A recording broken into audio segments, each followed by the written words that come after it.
What's good? What's good? What's good? It's over here, gamer, with another live stream. Apologize for starting later.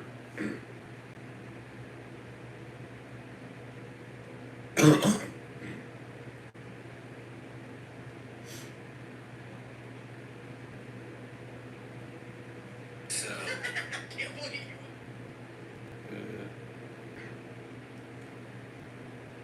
forgot my volume was up.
What's good? What's good? What's up, Joseph Polster? Much love, thank you for becoming a raised soldier. Excuse me. Share it out real quick.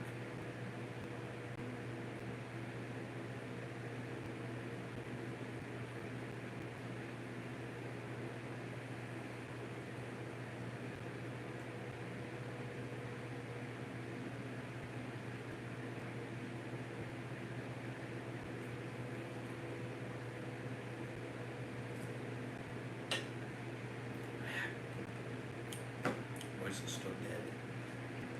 Music mode. Talk mode.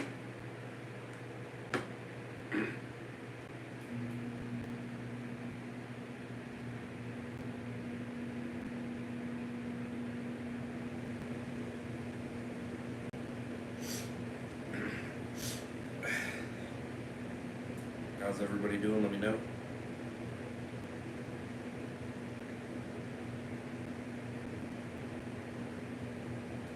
Got fire streams coming up.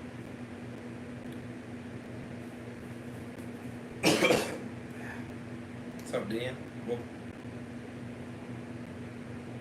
you can turn on subscriber only mode. Appreciate it.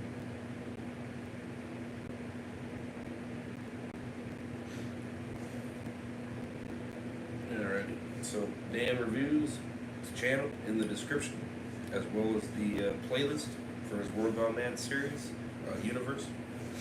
So definitely check him out. All credit goes to him. Show him love, support. Have to get another Coke.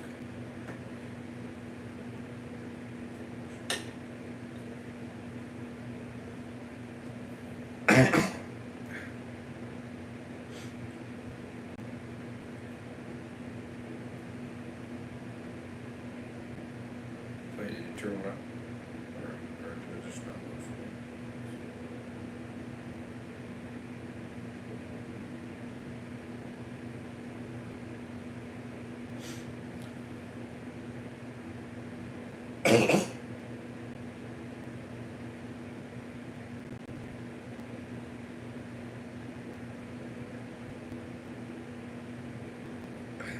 What's up, Luke?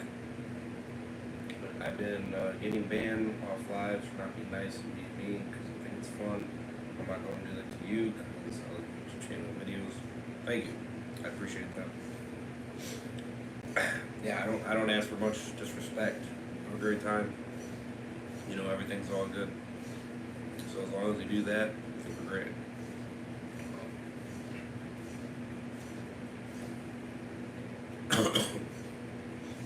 I am going to make a post about saying inappropriate stuff to chat. You know, like my private parts, show me this stuff. If you say anything that has to do with that, you're going to be getting hidden from my mods or me. And that's just what's going to be happening. That's cool, Luke.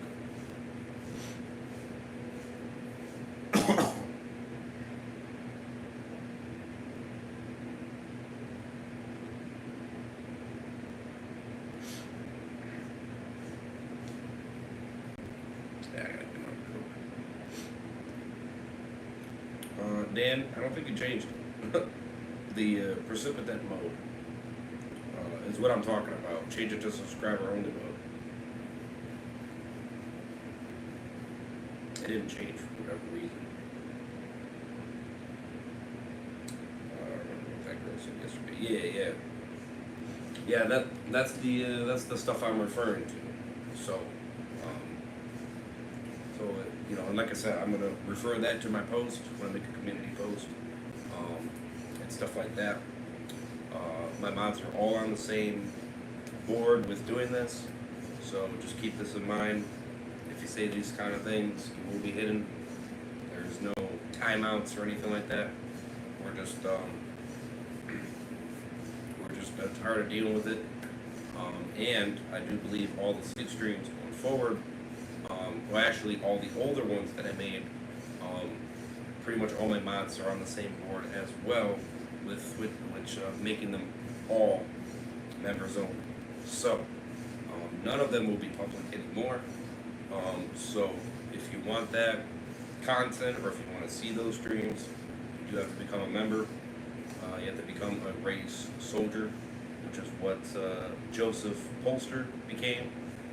Up there in the chat, you can scroll down, you'll see him. If you become that race soldier, then you'll be able to get that content. So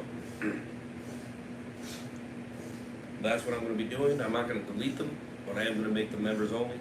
So if you want to support my channel, and if you do by chance want to get that content, because you know you just watch it for entertainment or whatever, that's fine. But I am making it members only going forward. So my regular channel as a whole, for public purposes, I'm not, you know, I don't want the sleep streams to be public going forward. I look at it as it's a perk if you guys want it, and I'll give it to the people that support me in that respect. So that's just kind of what I'm doing going forward. This is because it's not really a thing I care to really do per se on a regular basis for regular people. These reactions that you guys are seeing now with Dan reviews and Headshot Bros and everything else, and then gaming walkthroughs and all that stuff, chat streams, you name it, is what I really enjoy doing. Entertainment in that respect. That is what I like to do. You know, that is what I want to build and grow. So it is not on what the sleep streams have to offer. So that is what I'm doing. You know, if people don't like that, that's fine. If you leave, I'm not gonna cry. You know what I mean? But you do have to respect my morals and what I'm trying to go for. I didn't create my channel to simply go off of that type of attention. I did it because I enjoy doing content, entertainment, and that. You know what I mean? That's what I enjoy doing. Obviously, you know, meeting nice people.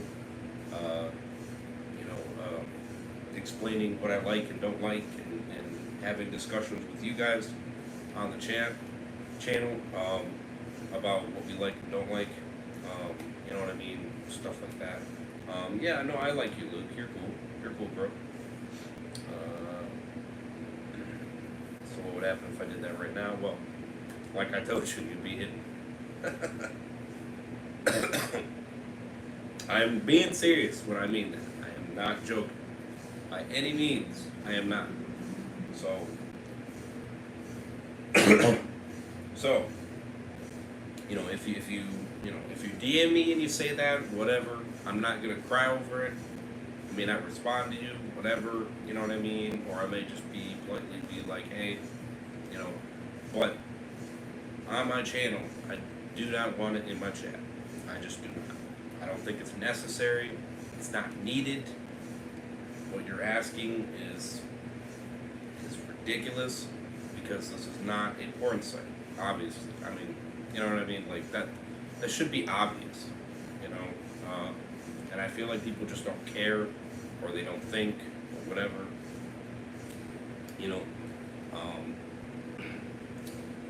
It's just,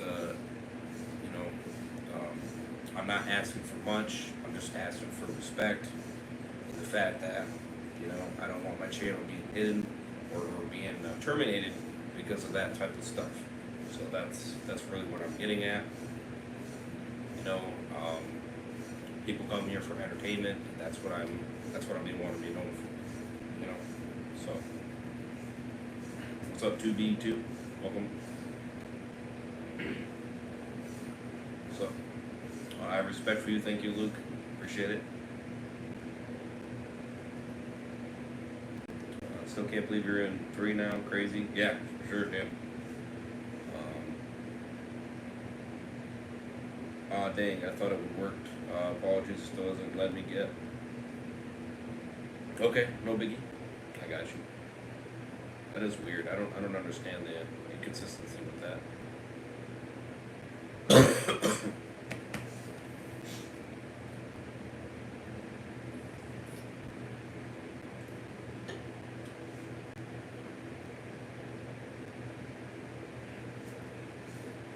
So, like I said, I am going to make a post, maybe after this live stream, that, if you say those inappropriate things, show me, bulge, you have a big D, you know what I mean, things like that, you're going to get banned for it. I'm not, I'm not tired of being nice to people. I really am, because it should be obvious, you know what I mean? Like, it's YouTube. Come on, know the guidelines. Know this platform. It's really what I'm getting at. I'm not gonna do that. So, sleep streams are just entertainment. That's it.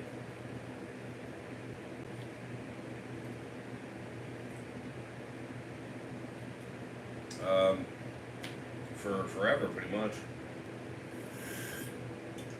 I mean, they can watch my content. They can like my stuff, but I won't see their comments. That's basically what will be the case. So, if they talk to me, I'm not going to see it. So they can still watch the content. I'm not going to be able to speak to them. So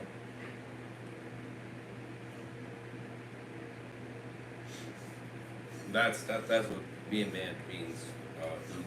Is that you, if you chat to me, your message will not be seen by anybody, pretty much.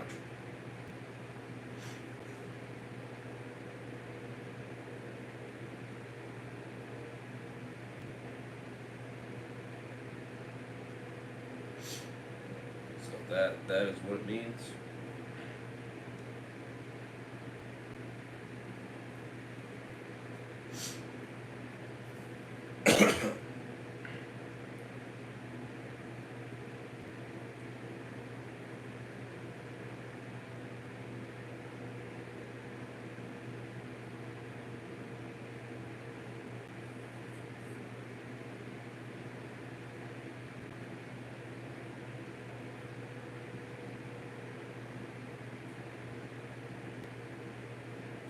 I've been manned 2 people. I don't know that. Well, as long as you're cool and chill and respectful here, you'll be fine. You know what I mean? I mean, if you say, here's the thing, I'm gonna be a little bit more broad because I'm okay with compliments. You know, if you say I like your sleep streams or this and that, if you say something along those lines, that's fine. I'm not gonna ban you for that. It's when you're asking me about my thing and saying inappropriate stuff with that, etc. You know, it's when you're saying things like that is when you're drawing the line, I think. You know, if you just say nice compliments about stuff, that's fine. You know what I mean? I'm not gonna ban you for that. You know, and if somebody makes a mistake, I'll correct it if it wasn't that crazy.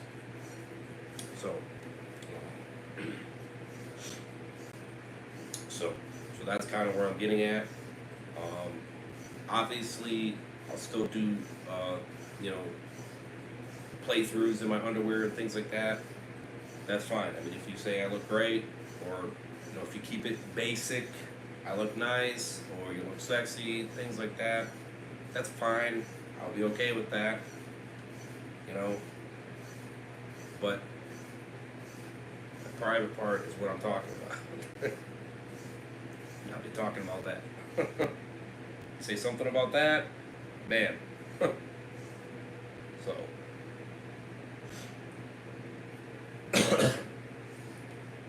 Take a shower, be back at 10. Alright, not a problem.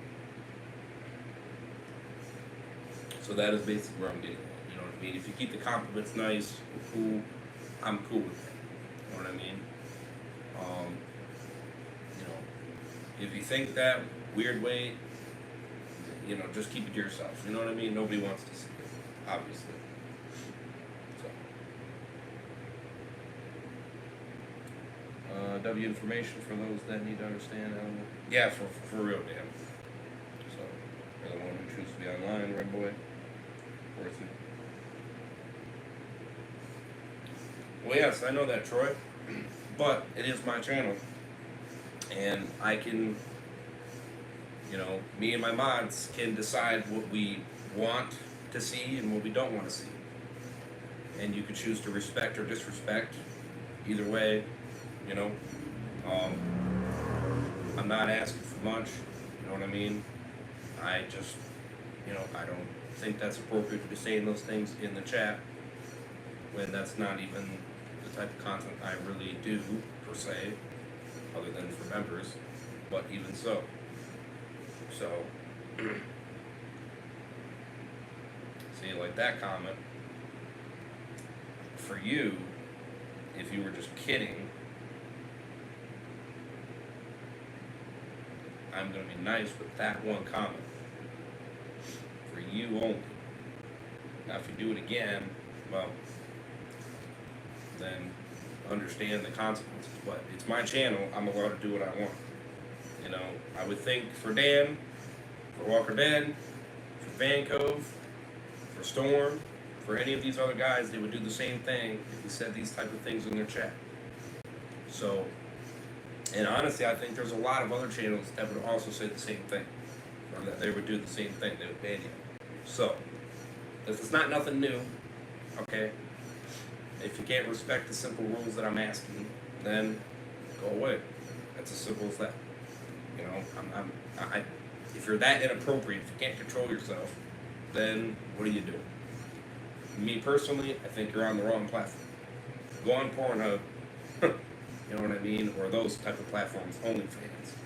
And ask for that stuff, because that's what those platforms are made for. Not this platform. This platform is not made for that. So.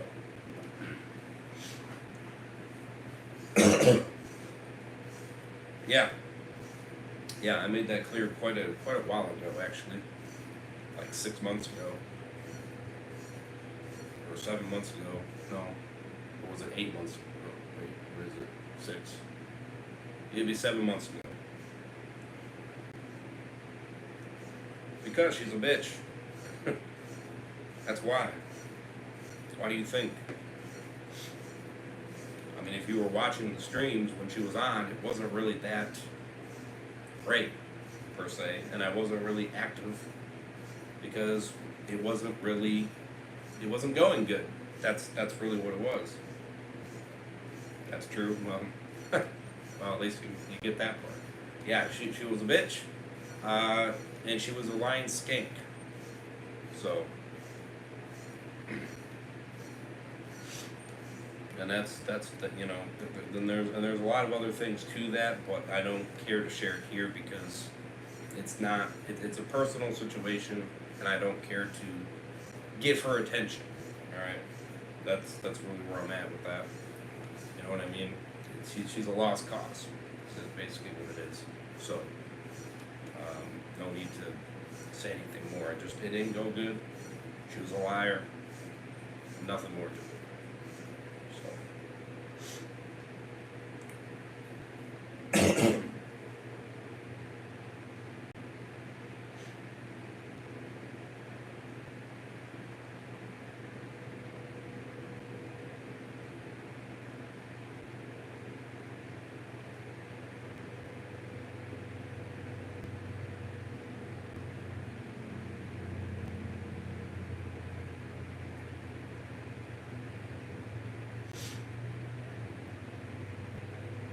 Yeah, cat's been gone.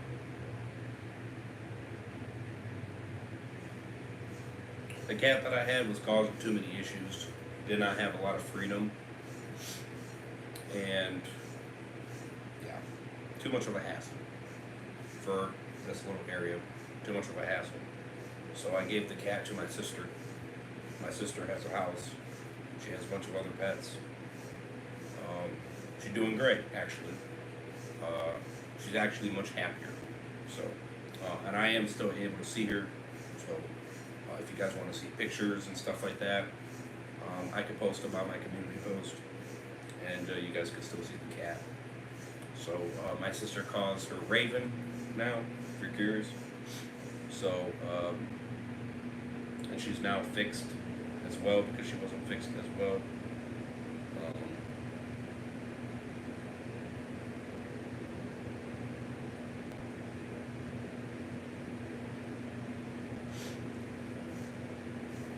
That's good. Yeah, yeah, yeah. She wasn't good in this tight area. You know what I mean. Also, you have the fees of paying for an animal. It's, you know what I mean. It makes it really difficult when monies aren't tight. You know what I mean. So I did it for the better of me and the better for the cat. You know what I mean. You know, I like the cat. You know, it's just too much. You know, congestion, you know, so, and I don't want my stuff to be ruined, you know, I can't afford that, so,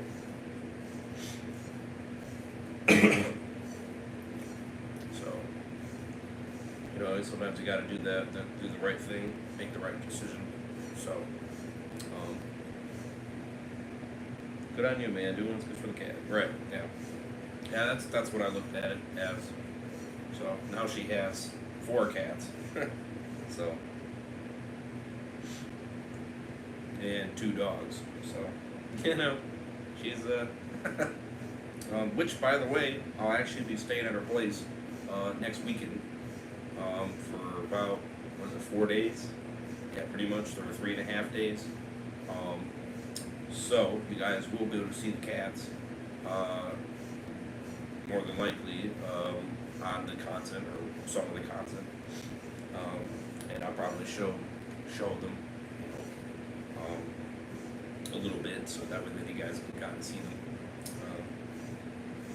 Because they're going on a camping trip, so I'm going to be watching their animals.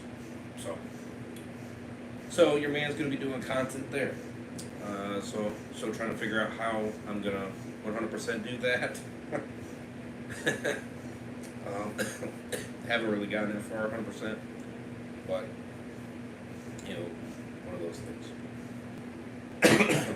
The content might not be as crazy. I might kind of knock it down a little bit, but I'm gonna try to still stay active. Do you know MK Gaming 200? That sounds familiar. I might know that person. Yeah, I think I might be sub to him. Maybe. I'm not 100% sure. I'd have to see the channel. So, I'm on his Discord. Oh, okay. That's cool.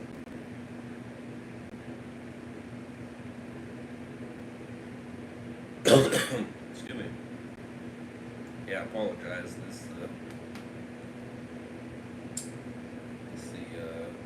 Under the flu is really.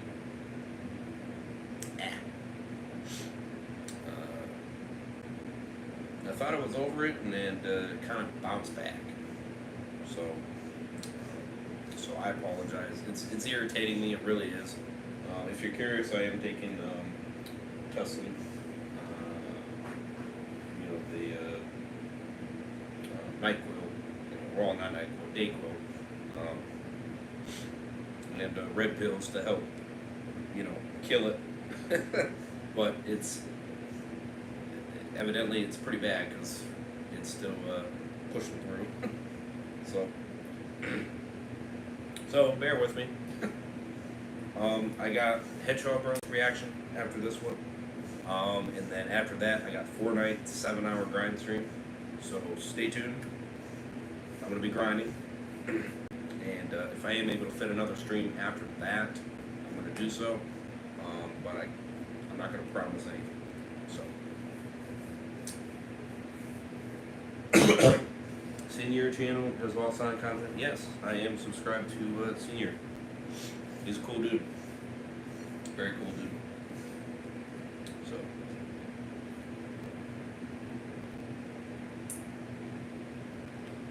If you guys are curious, I might be having a new girlfriend soon. If you guys are curious. I'm not going to get into it here, but I'm just going to say probably might have a new one soon here. So things are going pretty good. So yeah. So W's on that. So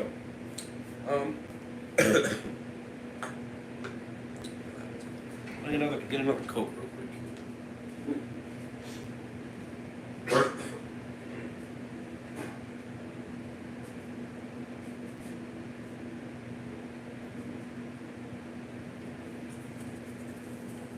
Couldn't close any slower.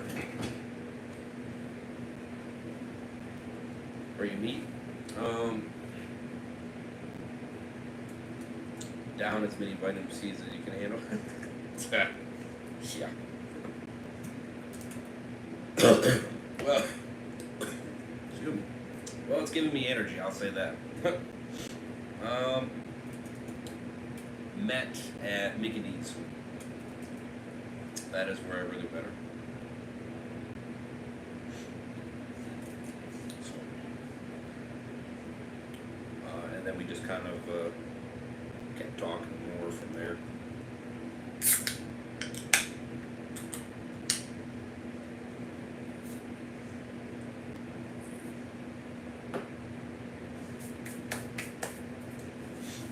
So, yeah, I think it's giving me energy. So I keep going with it. Maybe it might kill it. I don't know. Maybe it might. I don't know. Hopefully, because I am tired of being sick. So I'm tired of being under the weather. It's driving me insane. I'm sure you can tell. Because I want to make content for you guys and I want to have a great time. But it makes it more hard when you got to deal with sore throat and runny nose. So, but yeah. So yeah, we got some fire streams here. So stay tuned. Hit that like button. I would appreciate it. Hit that subscribe button if you guys are new. Would appreciate it. Share the channel around. That'd be awesome. Again, check out Dan Reviews. Link for his channel and his universe playlist is in the description. Check them out. If you guys are into his War Gone Mad series, the This is season 3, episode 3, The Outlaw, and episode 4, Bad Guys Always Win.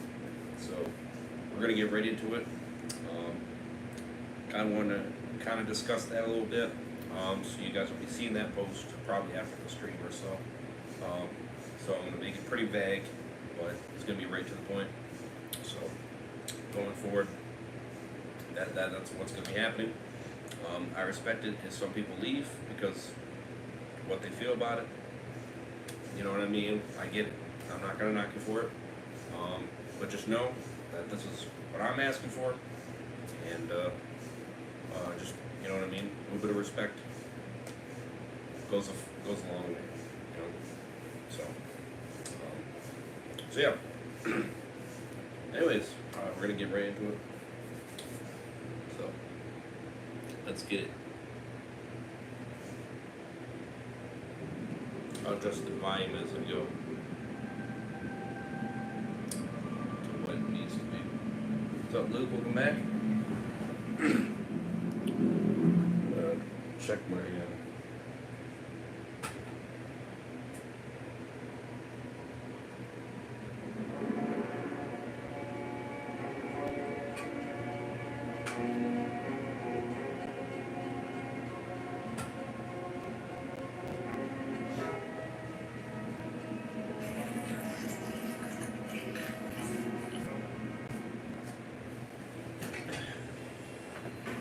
Out of nowhere, Gord gets shot in the head. The blood splatters all over Lincoln's face, and Lincoln says, "Scatter, now!"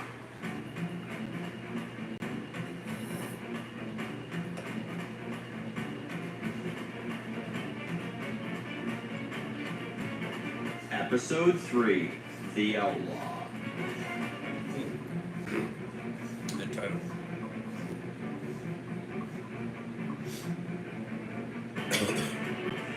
We see Lincoln and the others all scatter. We then see Lucy get shot in the head. Tom gets hit in the shoulder, and everyone scatters. Damn. Start off crazy. Lindsay rides up and says, "Spread out! You find them, you kill. Don't capture." As we see groups of Vipers spread out into teams to go off and kill Lincoln's people. Oh shit. Hopefully it runs away. Lincoln is running through the woods. We see he got separated from everybody else, and he can hear the Vipers are following him from behind. He backs up against a tree, and we see him try to stay quiet as we see the Vipers pass him in the distance. Damn. Out of nowhere, a Viper comes up behind him. The Viper takes a swipe at Lincoln, and Lincoln ducks. He pulls out his pocket knife and sticks it in the Viper's arm. Oh, damn. Lincoln pulls out his gun and points it to the Viper's head and says, "You want to try something else? Huh? Go right ahead. But I'll warn you, it won't end well for you. And I'd really like to keep the few bullets I've got left in my gun. Thank you very much." And the Viper laughs and says, "Your people are dead anyway. What difference does it make? The clock's ticking for you, Mr. West." Lincoln clicks his gun and laughs and says, "Wow, that's the difference between you and me. Your time's already up." Bam. And he kills the man and walks off to go find his people. Crazy. Wow, what a way to start. Way to start the episode. Crazy. W's Lincoln. Truly. I like the intro too, it's pretty cool.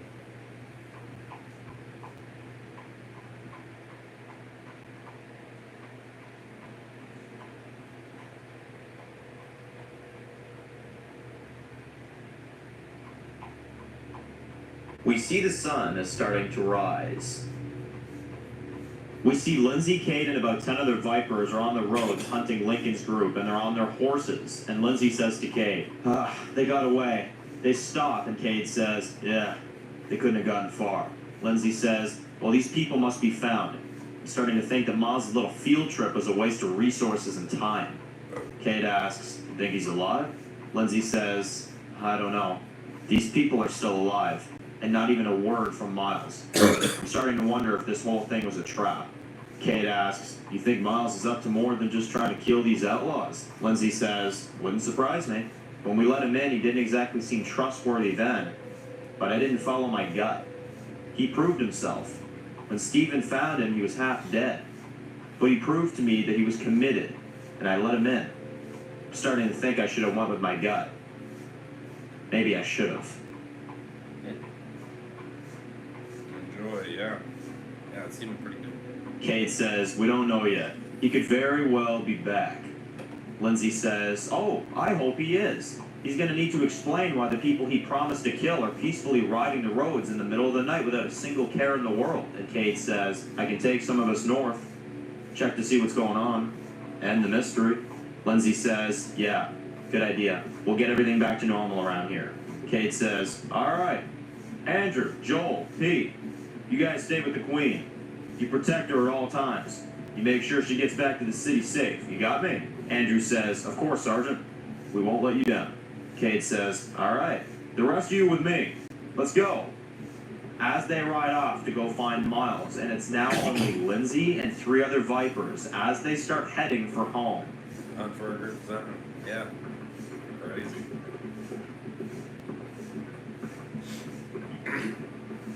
But as they start riding away with just Lindsay and 3 other Vipers, we see someone following them in the woods from far.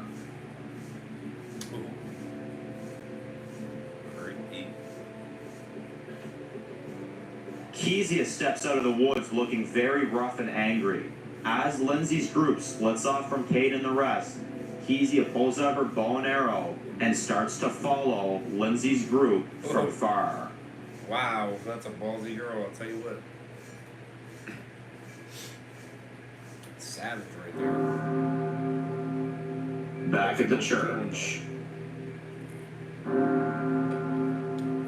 we hear the church bells ringing. Miles is standing outside, and we see the Vipers are standing outside of the church all together with their weapons out. And then the bells stop.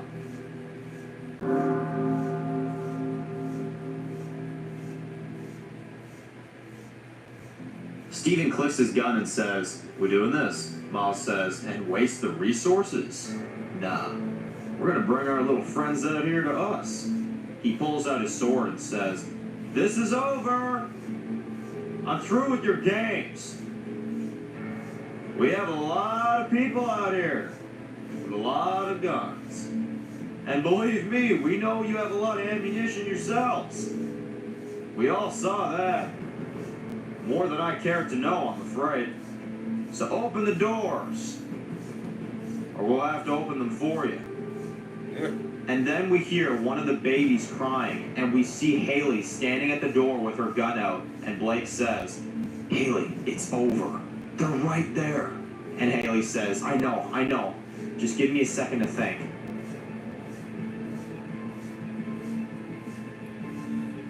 Shit. Haley is looking at all the scared families and says, "They're gonna kill us. It's over." Haley looks out the window and says, "I see about 10 of them tops. How many bullets do you have left?" Blake says, "I used everything back at the ranch. I've got nothing left." Haley says, "I've only got 6 bullets. And Blake looks nervous, and Haley has a few tears running down her face and says, "Well, then that's what we've got." And one of the little girls says to their mothers, "I don't want to die, Mom." And Blake says, "We gotta try. Whether we somehow kill them all or we die out there, we gotta try. You said you wanted to do things Lincoln's way, right?" And Haley nods her head and says, "Yeah." And Blake says, "Oh shit." "Then we're opening that door." And Haley looks really nervous and says, "All right, Blake, get the families into that room and lock the door. And get ready."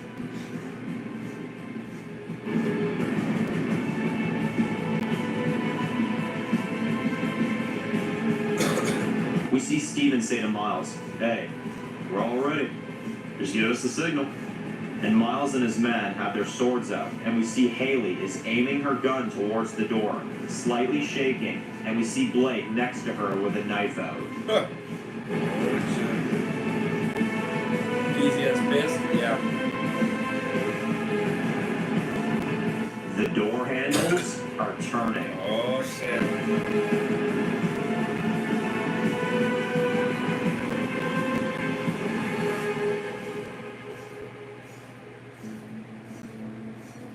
The Vipers enter. Haley shoots the first three and kills them. One swings at Blake and he ducks, and Haley shoots the Viper.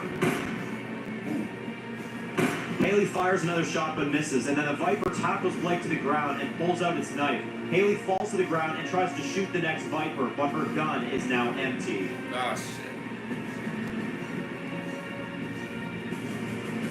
The Viper knocks the gun out of her hands, and the three Vipers have Haley and Blake pinned to the floor, and Haley is starting to panic as they're about to kill her. We see her in slow motion trying to fight back. We hear the Viper pull out his knife slowly and is about to kill them both. Haley hears the baby screaming from the other room, scared for their lives, as she imagines her kids, Ryan and Macy, getting murdered by Chris.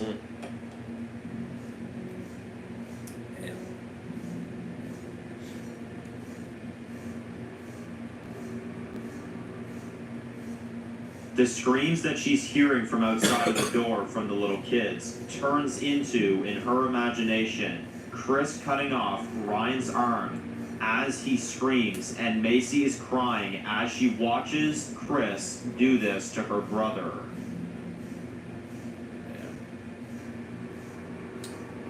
Haley then snaps out of it, and the Viper pulls out his knife, and it's now her turn to die. And we see her slightly reach her head up, and she accepts that this is the fate for herself. Wow. Miles and the rest of the men are about to enter the church, and then all of a sudden, one of Miles's men gets shot in the head right next to him, and the guy with the knife about to kill Haley and Blake turns around to see Oh.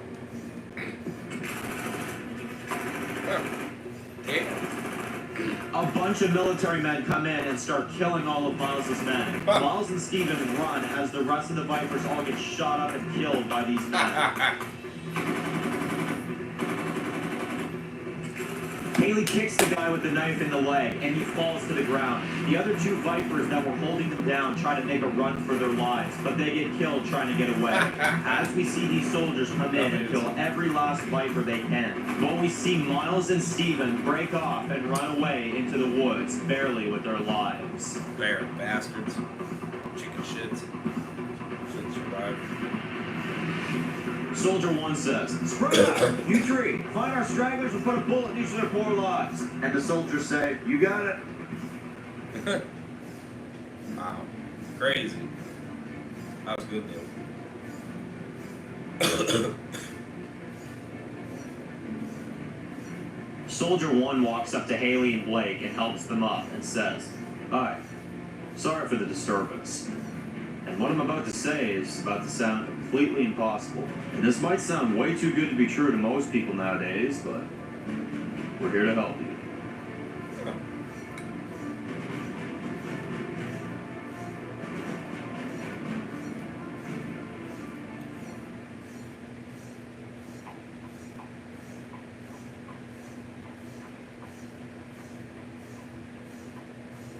Back with Lindsay.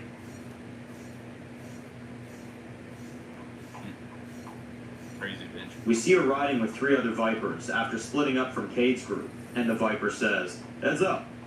And they all stop, and we see a few deadheads that have just been killed just laying on the road.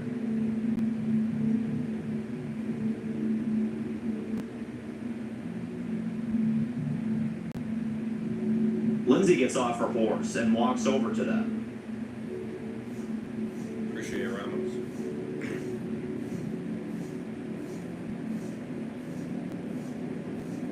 Lindsay is taking a look at these deadheads on the road, and one of her Vipers on his horse says, "What is it, my queen?" Lindsay looks a bit nervous and looks at the blood still pouring out of the deadhead's neck and says, "The blood is running. This just happened." And the Viper says, "That means someone's just been here."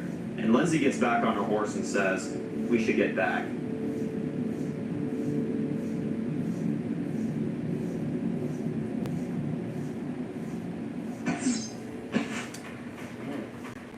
Out of nowhere, 2 of her vipers get arrows to their heads and go down. Lindsay panics, and then next to her, a knife is thrown and goes into the other viper's head, and he falls off his horse. Lindsay tries to escape, but as she tries to get out, another arrow nails her in the shoulder, and Lindsay falls off of her horse. Wow. Lindsay very quickly takes out the arrow out of her shoulder with no hesitation, and we see her starting to bleed out. But then... Kezia comes rushing out of the woods with only 1 arrow left. She fires the arrow and Lindsay ducks just in enough time as Lindsay is still bleeding out. She then takes out her knife and Kezia runs to her and takes a swipe at Lindsay. Lindsay ducks and slashes Kezia in the face twice over. Kezia falls to the ground, and as Lindsay is still bleeding, she looks down at a huge hill behind her, and Kezia's face is bleeding. Lindsay takes out her knife and is walking up to Kezia and is about to finish her off. Kezia takes out her pocket knife and drives it into Lindsay's leg. As Lindsay screams, Kezia gets back up. And Kezia pushes Lindsay down a huge hill. Damn! Savage. She really is, oh my god. Taking that bitch out herself. That's crazy. Kezia watches her fall as she stands there with a cut-up face and says, "Yeah, real nice to meet you too, bitch." And she then walks down the hill to try to find and kill Lindsay. Damn. It's insanity. Back with Tom. We see he and Sydney got out together, and she is taking a look at his gunshot wound in his shoulder. Sydney says, "Well, they got you pretty good, but you should be alright." Tom gets up and says, "Well, alright, let's keep moving." Tom walks ahead, and Sydney pulls out her walkie and says, "Lincoln, Kezia, you hear me? You guys coming?" Damn it. She catches up to Tom, and they're walking through the woods trying to find anyone else, and Tom is holding his shoulder, and he says, "Kinda like old times, huh?" Sydney nods, and Tom says, "This feels like when me and you and Lincoln first met. Walking through the woods, barely surviving, being hunted by crazy bastards that want our heads." Sydney says, "Yeah, I knew this was coming. If there's one thing the past few months have taught me is that we can't hide from our fears. We just gotta face them head on." We then see a few deadheads up ahead, and Sydney kills them for Tom. Tom thanks her and says, "Yeah, we can't let these people destroy the kind of life that we're trying to make for ourselves." Sydney says, "These people aren't going to change that." Tom says, "Well, I said the first move against these people is what me and Lincoln did back at the factory. We find where these people are holding up, and from then on, that's when this starts to change. We'll have the advantage. We'll know where they are." Sydney looks like she agrees and says, "You're right. Things are different. For one, it's fucking freezing out here." Tom says, "Huh, you're telling me." Sydney says, "And we don't have to just worry about ourselves. We have a whole damn crew and families to protect. Plus, you gained a few pounds." Tom laughs a bit and says, "Well, since the world went to shit, I realized one very important thing. The importance of food, my dear. I see the food, I eat and repeat. I eat and repeat." And Sydney says, "That may be the dumbest thing you've ever said. But tell me about it." And they both laugh, and then they step out of the woods to find an old building. That shit's funny. They see the building, and Tom says, "Well, if you were Lincoln, where would you go?" Sydney says, "I don't know where I'd go, but I do know that they can be anywhere. And she starts to kind of break down. "For any reason the others didn't make it, we're going to find out. So let's go." And as they walk into the building, we see, from a little ways behind them, Cade and the other 6 Vipers left. See them entering the building, and Cade takes out a sword and is ready to go in and kill them both. Oh, shit. Tom loves food, yeah. That shit's funny. Truly.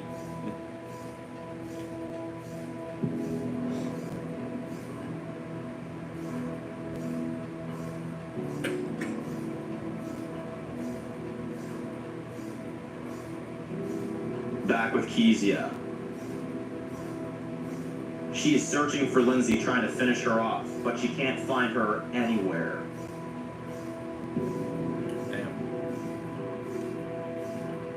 She then walks down the hill, and she sees blood in the snow. She sees footprints and a blood trail. But we see after a while, the trail's gone cold. And Kezia looks upset, and we see her face is still covered in blood. And she lets out a big scream. And she then starts to cry, and she looks defeated. But then...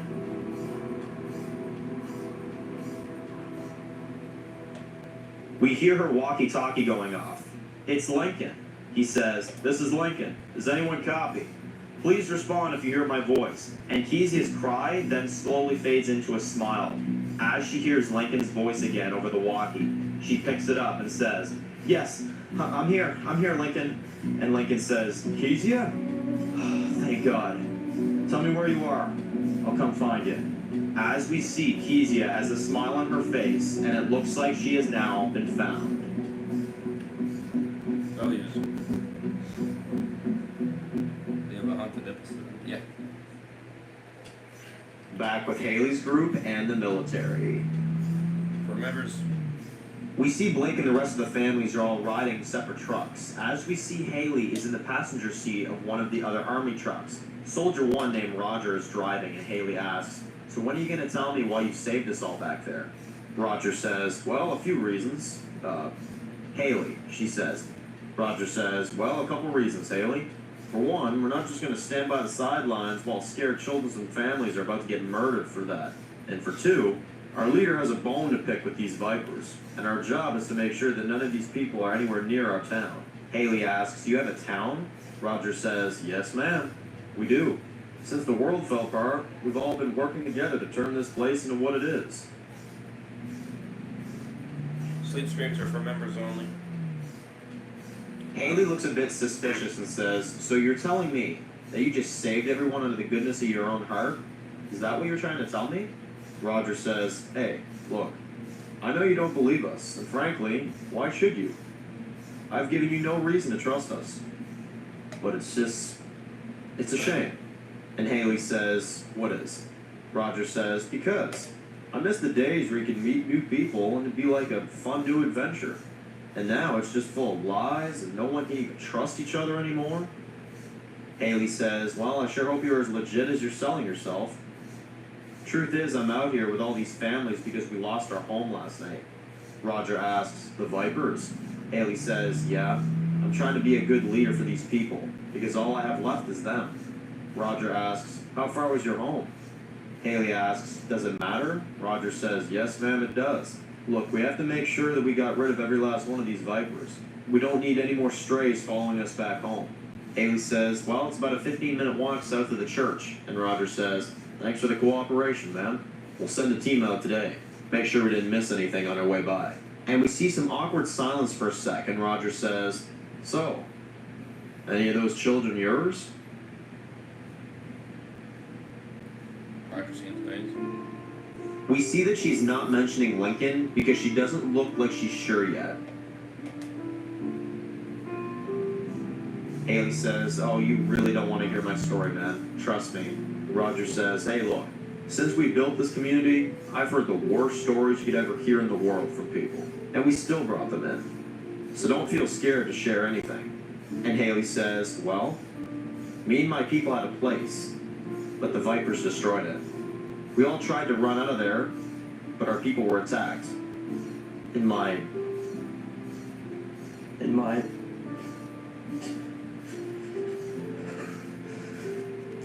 2 children got their heads cut off, and they put them on trees for my husband to see. And then afterwards, they took me hostage, and they raped me. But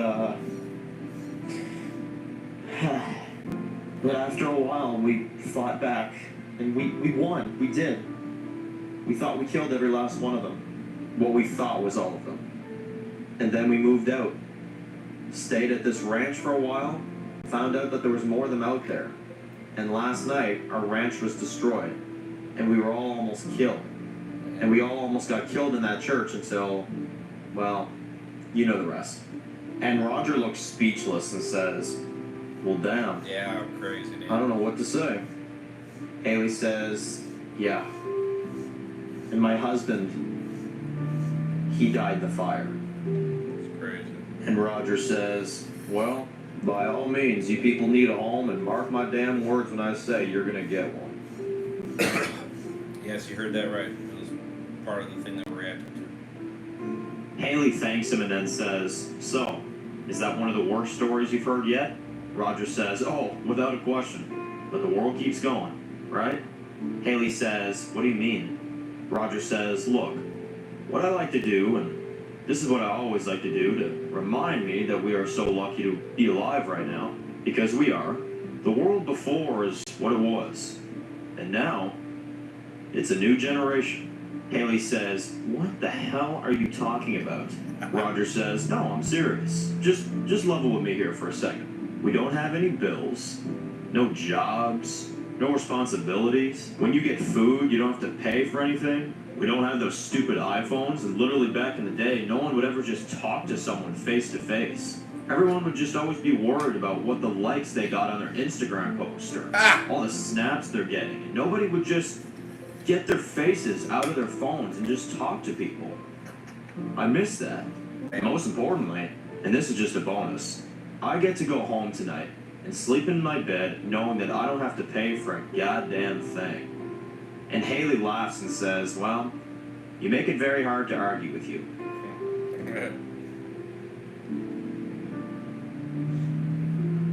Roger says, because it's the truth. Everyone that does something, no matter how bad they may seem on the outside, there's always a reason for why people do what they do, including these vipers. And Haley says, no, these vipers aren't justified for the shit they do. Roger says, maybe not to you, or us, but everyone has a story. Everyone has a reason for why they do what they do. Now, the reason might not always be the biggest, but there's always a reason why people do what they do. Just like there's a reason why the vipers are the people they are. And why we are the way we are too. Haley doesn't say anything, but she looks like she understands what he's saying. And Roger says, the world never died. It just gave us a chance to all come together and fix what we didn't know was broken, but was. Interesting take. Back with Tom and Sydney. They enter the building. It's very quiet, and there's a lot of dead corpses all around as they keep moving. Tom says, all right, I'll go upstairs. You go down this hall and down those stairs there. Sydney says, got it. We see Tom go up the stairs, and he checks all the rooms, but it doesn't seem to be anything up there. That was pretty good, though. Roger's a real one, definitely. We then see Sydney downstairs checking the rooms. She slowly keeps walking down the hallway.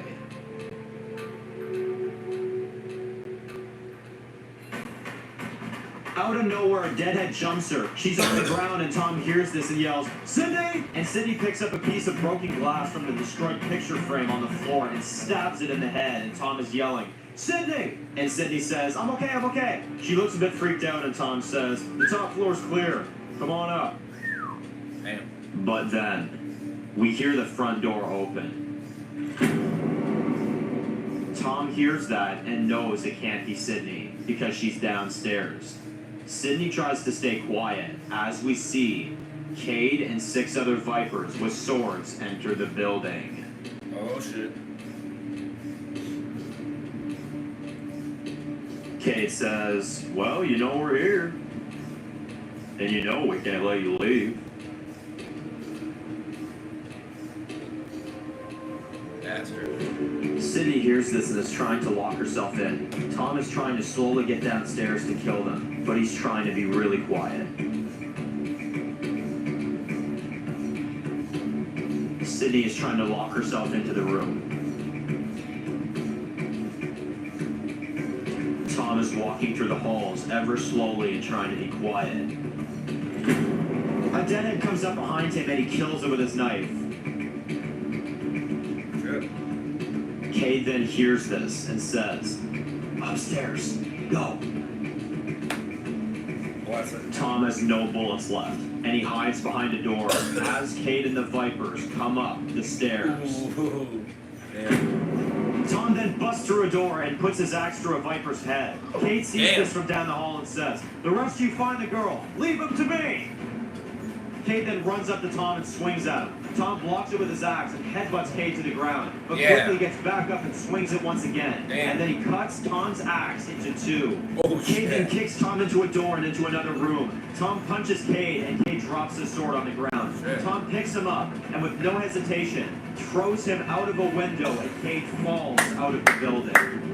Damn. Savage. Meanwhile, downstairs, Sydney breaks a window and climbs out of the building. She hears screaming from upstairs, and she steps outside to see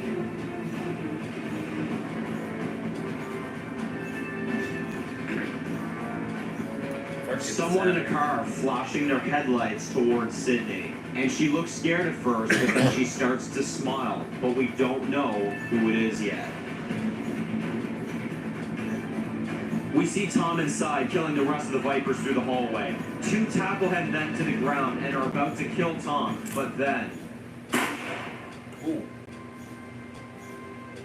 Lincoln shoots the last Vipers and gives him his hand and says, "You alright, brother?" Tom smiles a little bit and hugs him as they walk out of the building together. That is.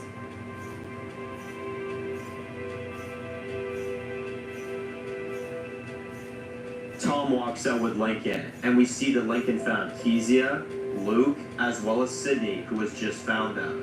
Tom hugs Kezia and Luke and asks Lincoln, "How'd you find them?"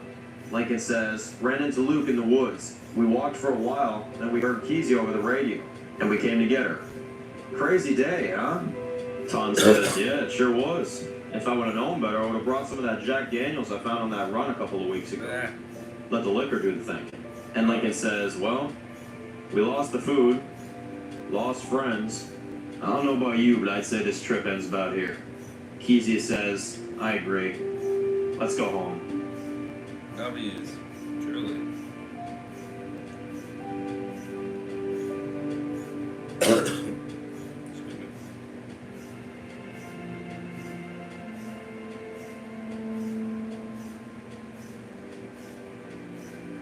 Back with Miles and Steven. Steven walks up to Miles and says, "It's been hours. I think we finally lost those soldiers." Miles looks pissed and says, "I had one job. One job. And I failed." Steven says, "Hey, look, point is you tried, okay?" Miles says, "No, you're not hearing me, okay? I'm dead. You understand that? I'm dead." Steven says, "No, you're not. Look, we can talk to her. Tell her what happened. She'll listen." Miles says, "No, she won't. She told me that the next time I failed her like this, she'd kill me. And that was for being trapped in a snowstorm. So if I got threatened for that, what the fuck is she gonna do to me now?" Miles looks upset and says, "Go. Tell her I died. Tell her that we got ambushed and that you're the only one that made it out alive. You can tell her. She'd believe you." Steven says, "Brother, don't put me in this position." Miles says, "Well, then come with me." Steven says, "Is that why you've been checking out that truck earlier? Just leave?" Miles says, "Steve, that thing has 3/4 worth of gas. With all that, we can get the hell out of here, and for good." Steven says, "And go where?" Miles says, "I've been looking for a chance to find my old friend again. That Dave guy I told you about." Steven says, "How do you know he's even still out there?" Miles says, "I don't. But I'm gonna find out." Fucking Dave. God damn. Miles gets into the truck and Steven says, "You don't want to do this. I know you don't." Miles says, "You can still come. My offer stands." And Steven looks at Miles right in the face and tells him, "But she's still my queen." And he starts to walk away with an empty look on his face. and Miles starts to cry, and he starts up the truck, and with a lot of hesitation, he drives away. Damn. Miles can't live without what he did. He's leaving Dave. Back with Lindsay. Fucking We Dave. see she's passed out, and That she's means very Dave. dehydrated. Well, We see someone has found her. Nobody's Dave.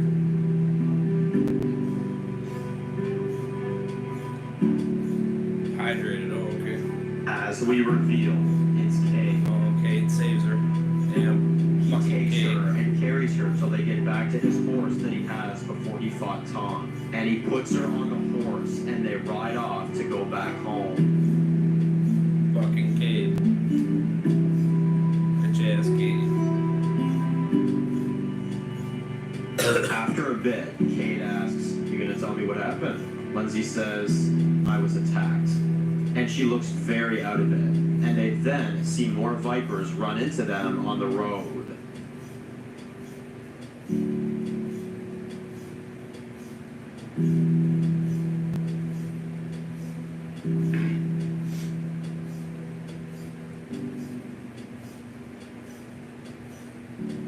We see one of the sergeants named Delta says, "Oh my God, what the hell happened?"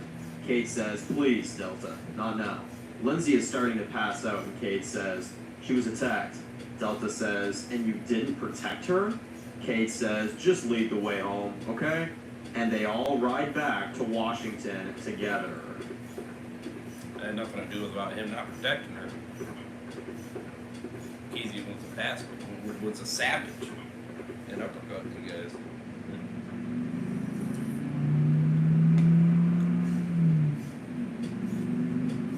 Back with Lincoln and the others. Tom says, "Sucks I lost my axe." Sydney says, "Yeah, well, by those little baby screams up in that house, I thought you lost your ass there for a second." Tom says, "Shut up. Although he sure kicked my ass, though, let me tell you." Lincoln asks, "Is he dead?" Tom says, "I don't know." Kezia says, "Well, look at the bright side. At least we're all back together." They then hear something from up the hill. They all pull over and they get out of the car.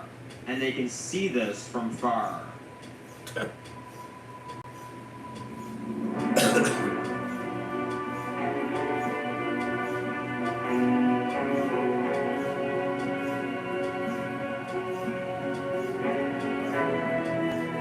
There is a train driving down the tracks. Really? That's crazy. We see it drive by, and they all watch it drive down the tracks. And they all start standing on the tracks as Tom says, "Excuse me, but what in the holy fuck did I just see?" Lincoln and the rest all look nervous, and Sydney says in the background, "Must be vipers. And if it's not, then we better get the hell out of here." Kezia says, "Yeah, let's go." And as they start walking away,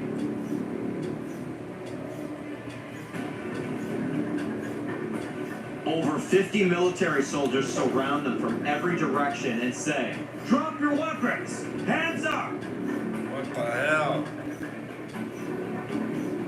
Lincoln looks freaked out and says, "Go on, put your guns down." Damn. What the hell? Meanwhile with Lindsay,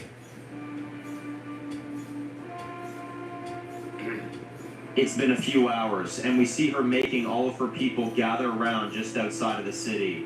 And we see her get up at the top, and she says, "I have returned." And everyone starts cheering for her, and she says to her people, as we see her make up a fake story, "It's time I told you the truth about what happened here today. Me and my sergeants went out to go help people. People that needed our help, that we always like to give at any chance we get. But when we got there, these people called the Outlaws came in and took every last one of them out. There was nothing we could do. But they had weapons and food and things that we can use to make sure that those supplies will be there to help someone. Frankly, I'm just sorry they didn't live long enough to see what we had for them. But we can certainly honor them."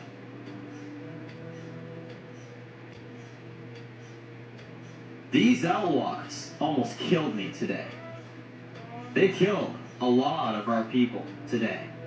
They killed people that gave their lives for this place, but it's not enough. And right now, I want to show you what these outlaws do to people. And we see a sergeant gives her a bag with something in it. And she says, this right here is one of the poor victims. And she pulls out the bag and she holds it up. And we see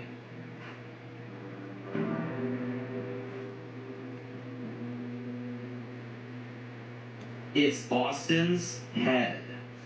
Oh, damn.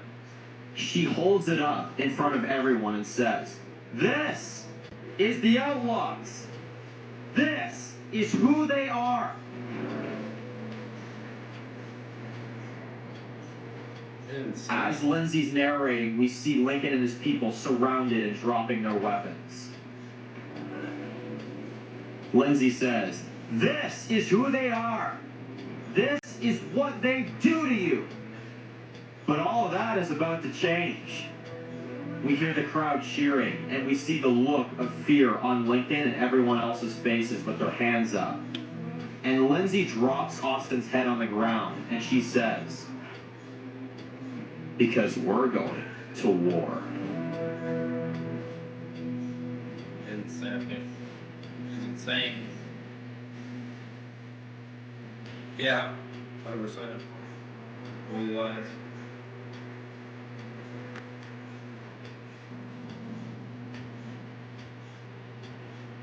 Lincoln and the others look scared, and as they lay down their weapons, we hear a soldier says, boss, come take a look at this.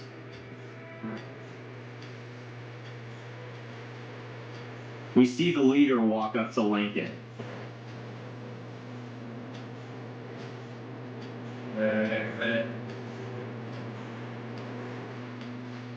I think I know who it is. Fuck. It's Dave. Fuck. He walks up to Lincoln and says, well, Mr. West. Apologies for my brutal honesty, but you look like shit. Fucking Dave. Tell me his name though.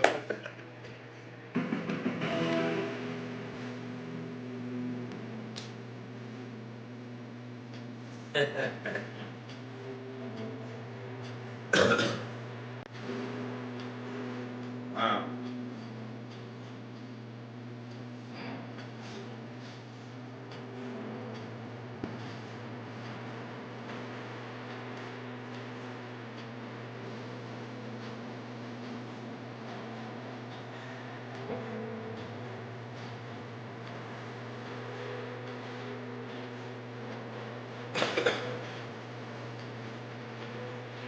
Yeah.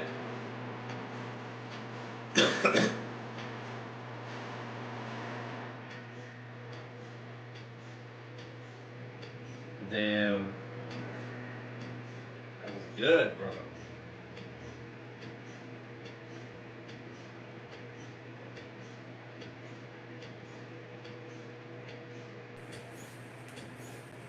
Wow. Wow, that was the outlaw. Damn.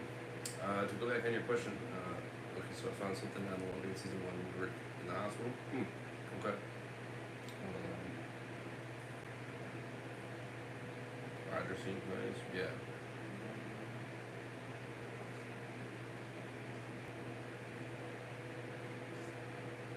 On Pure Dragon, no, that is a thing that I changed because I don't care to do them anymore. Not on a regular basis. I do not. So that's why I made it members only.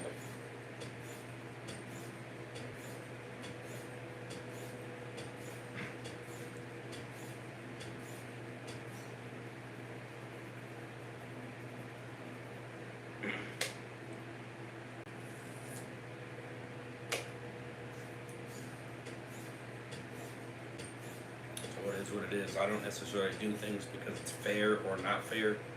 It's not why I do them. I'm basing it on how much I enjoy doing them or how much I don't. So, yeah, to answer that question. Appreciate the likes and new subs, though. Much love. Thank you.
Lots of likes on this one. Thanks everyone for supporting. Yes.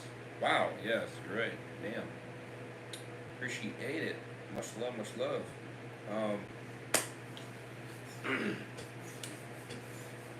9 out of 10. I'll give it a 9. It was really good. Man, we're really keeping the 9s going today. Man, we've been pretty damn consistent with that. Shoot.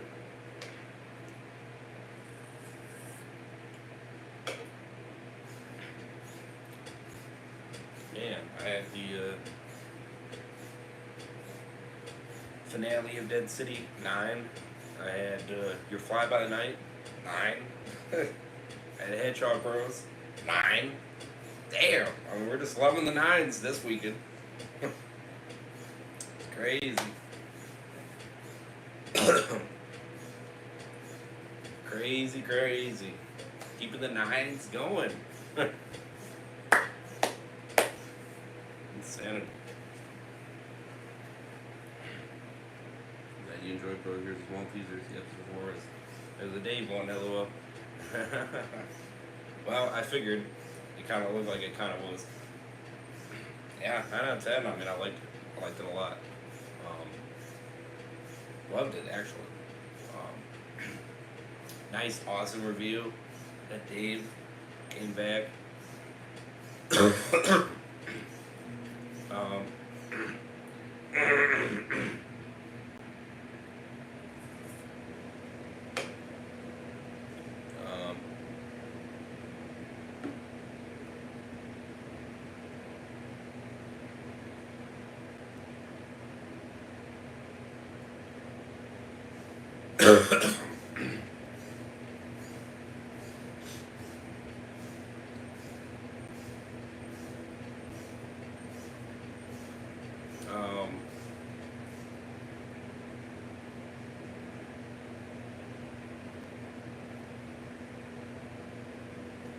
Let's see.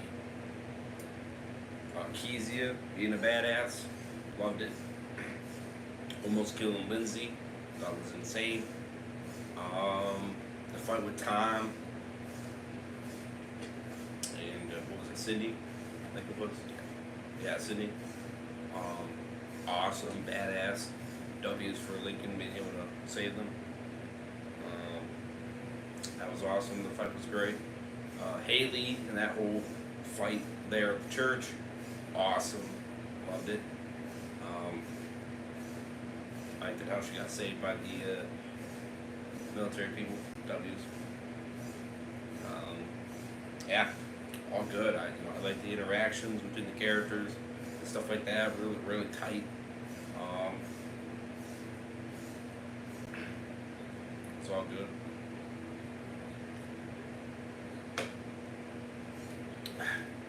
Very good. Yeah, let me know what you guys thought. And we're into it, episode 4. 56 minutes. Crazy. link in the playlist description.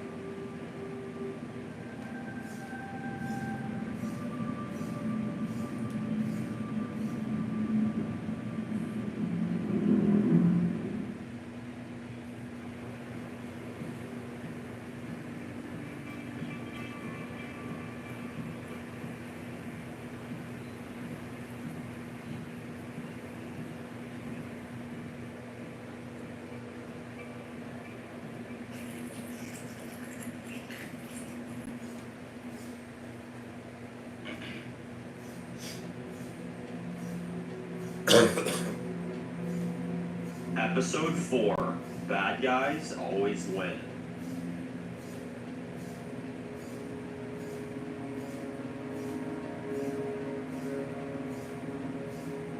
Flashback to 3 months ago. We see Dave sitting by a campfire. We see him eating beans and reading a book. We then see a woman come out of the woods, and she looks very scared and says, "Hi." Dave clicks his gun and she says, "Sorry, I didn't mean to interrupt. I'm just looking for some food, and I saw your camp." Dave asks, "Anybody with you?" The woman swears that there's not, and Dave lowers his gun and checks her for weapons, but he doesn't find any weapons on her, and he looks suspicious and tells her, "Look, I've been through hell the last few days, and I don't want any trouble, but if you're hiding something, this won't end well for you. You understand?" The girl says she understands, and Dave says, "Well, sit down. I'll give you something to eat. Don't say a word, fill your stomach, and after that, I want you gone." She sits down and starts eating rather quickly, and Dave notices that, and she asks, "So what's your name?" Dave says, "What did I just say about not talking?" The woman says, "Sorry, if you're not going to talk, then I will. My name's Catherine. I was a waitress at a truck stop diner. I didn't make all that much money, but money's money." Dave has a small smile because he hasn't talked to someone in a while, and Catherine says, "Thanks for the food. You're the first person that I've met that didn't try to kill me in a while." Dave says, "My name's Dave." Catherine says, "And how long you been out here, Dave?"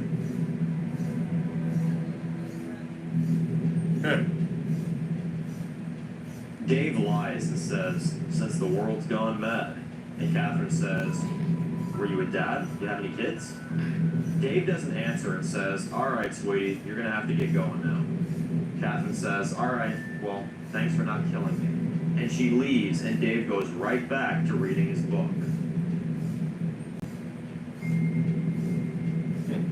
10 minutes later.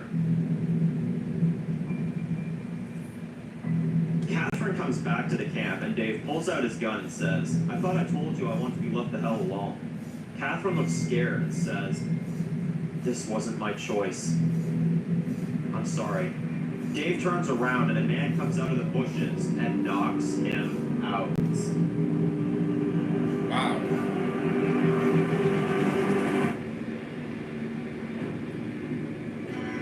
Dave both kill him. Chris just want to be left alone. Yeah. Wow. Crazy intro.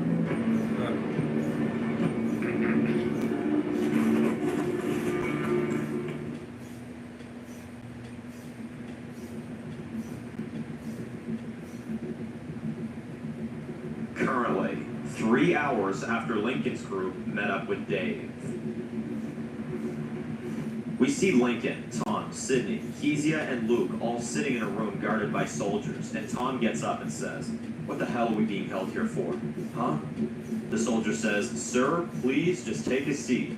Our leader will be speaking to you soon." And Kezia says, "Yeah, I've been sitting here for over an hour waiting." And the soldier says, "Mr. Miller, man, is a very busy man." And Tom says, "Yeah, he's a busy man, all right." And Lincoln says, "All right, that's enough." And then we see Dave walk into the room, and one of his soldiers grabs a chair for him to sit in, and we notice that they treat him like royalty. And Dave sits down and says, "Sorry for the wait, but my people and me have been tracking down the Vipers for the last couple of months. For the record, you were right about what you said, Mr. West. There is more of them out there.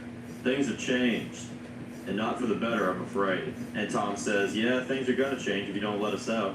Dave says, "All right, you want to play that game, do you? Let's get one thing straight here. I worked with you people in order to get out of the nightmare that the Vipers made us live through every day. I fell in line and fought for you people, and I don't need to thank you. But let's get one thing straight here. As long as you're in here, I'm in charge." And he looks directly at Tom and Kezia when he says this, and he tells the soldiers, "Take Sidney, Tom, Luke, and Kezia to a place where they can stay for the night, gentlemen. I'll talk to Mr. West on my own." And he and Lincoln leave the building, and Dave takes Lincoln somewhere to talk, as Tom sees him walking away and looks afraid for his brother.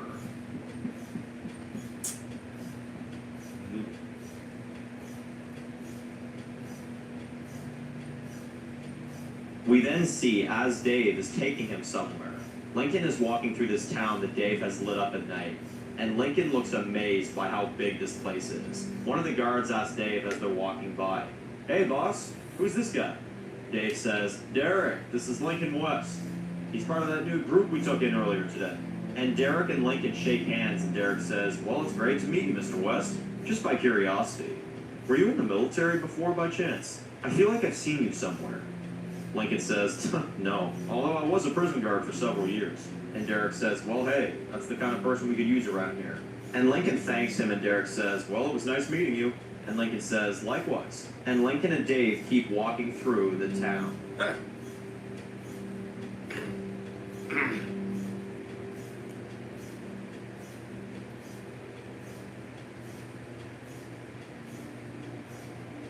We see Dave pouring he and Lincoln a glass of whiskey, and we see them sitting in Dave's little apartment that he has. And Lincoln says, "I must say, it's pretty impressive what you built here and all, but when are we going to cut the bullshit and talk?" And Dave says, "Well, if you want, I can call you a cocksucking piece of shit motherfucking dickhead son of a bitch, just to even things out a little bit." And Lincoln kind of laughs and says, "So what's going on here with my people?" Dave says, "Relax. It's like I told you a few months back. As long as your people follow the rules and contribute, then we shouldn't have a problem. They're all getting places to stay as we speak, and the only way this turns into a problem is if anybody makes it hard." Lincoln says, "Well, we already have a home." Dave asks, "The old base?" Lincoln says, "Nah, we found a ranch. We all took it over after the war with Chris." And Dave says, "Well, at least you can get to stay here for the night." Lincoln thanks him, and Dave says, "But you're responsible for your people. If anyone wants to try something, you're responsible, all right?" Lincoln says, "Of course. I don't want to start anything old here." And Dave takes a sip of his drink and says, "Neither do I. So we won't." And Lincoln looks around and asks Dave, "So tell me, how'd you end up here?" Dave looks at him and says, "Well, we might as well start from the beginning."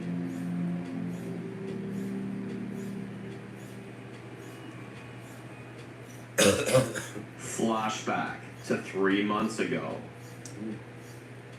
Dave has a bag on his head and he's walking through the woods, and he's held hostage by 4 soldiers.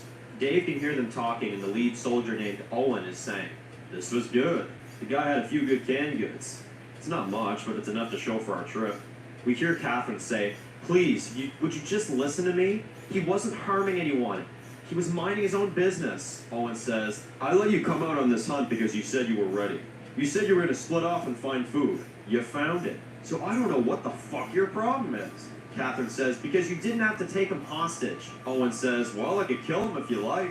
Catherine says, "What are you going to do to him?" Owen says, "None of your concern. Now step back. Stupid bitch." Oh, I am.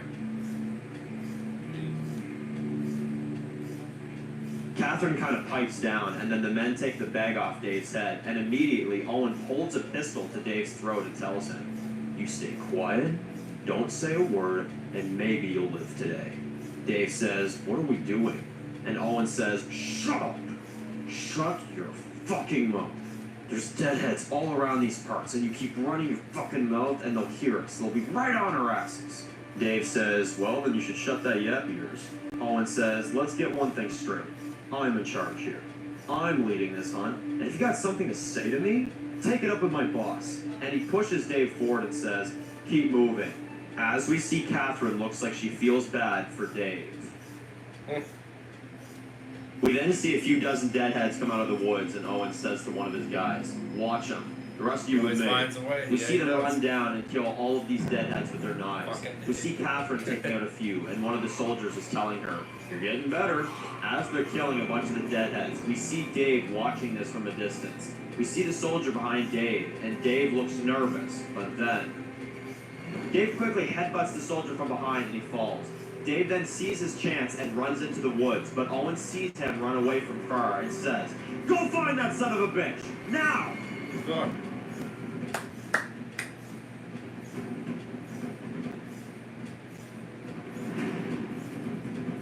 Dave is running through the woods and he manages to get himself untied from the rope, and he then sees more deadheads are now following him in the woods.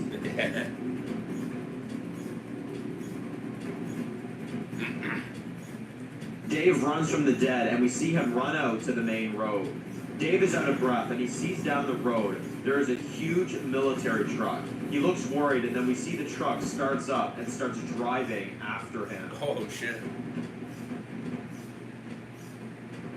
Dave tries to run as fast as he can, but after a while, the truck catches up to him. Dave stops and falls to his knees, all tired, and says, "All right, you win." And we then see the truck door open.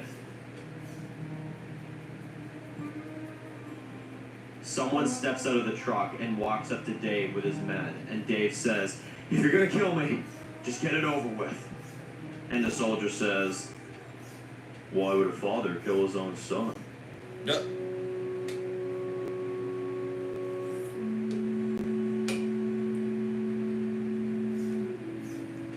Oh. It's Dave's father, Paul. Oh. Wow. Twist. We see Dave hug him and he starts to cry and he says, "Dad, I lost you. Are you?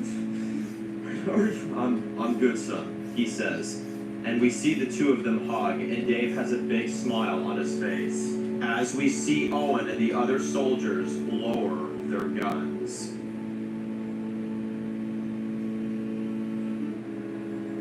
Wow. Currently, as Dave tells Lincoln the story, Dave says, "I remember when I saw him. I couldn't believe it." And Lincoln asks, "So when your father saw you, what did Owen do?" Dave says, "My dad told them to put their weapons down, and that's what they did. And then they brought me here."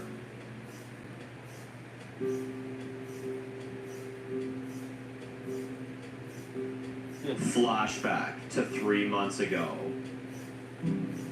We see them riding into the town, and Dave and Paul are walking the streets, and Dave says, "This is pretty impressive, Dad.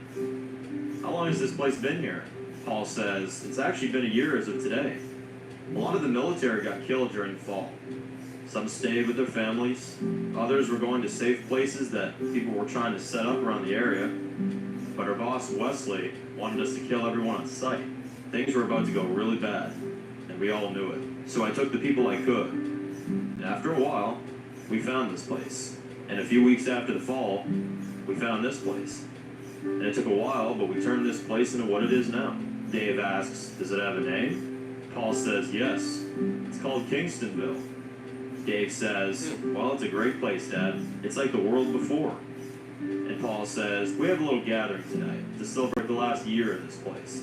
If you don't mind coming, I would love to introduce my boy to the people." Dave says, "I'll think about it." Paul says, "I'm so glad you're here." And Dave says, "Me too, Dad." Paul says, "Hey, I heard about Linda, my granddaughter." Dave says, "You did?" Paul says, "I heard it over the news. I was trying to get down there to talk to you, but, son, the world fell, and it fell so fast. But I want you to know I would have been there for you." Dave says, "Yeah, Dad. I'd rather just not talk about it, you know?"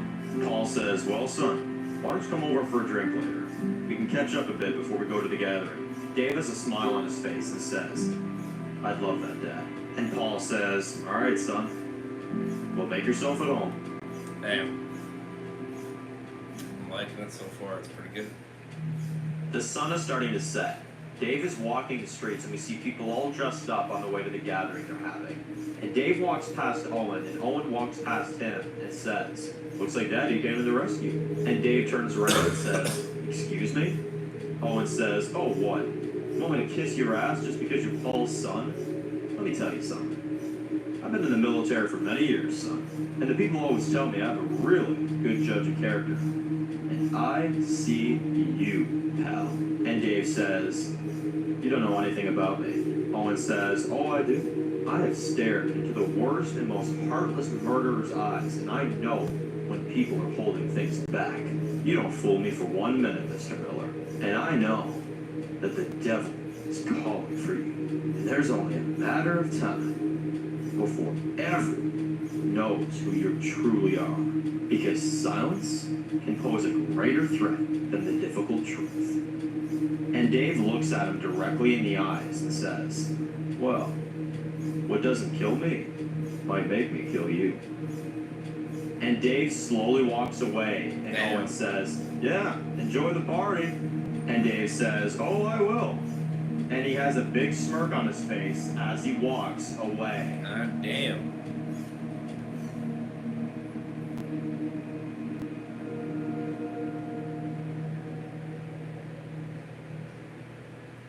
We see Paul getting ready for his gathering, and he hears a knock at the door. He opens up the door, and we see 3 military guys show up at the door, and one of them is Roger, and they all have beers, and one of the men says, hey, boss, we're on our way to the party. We figured we'd stop for a drink.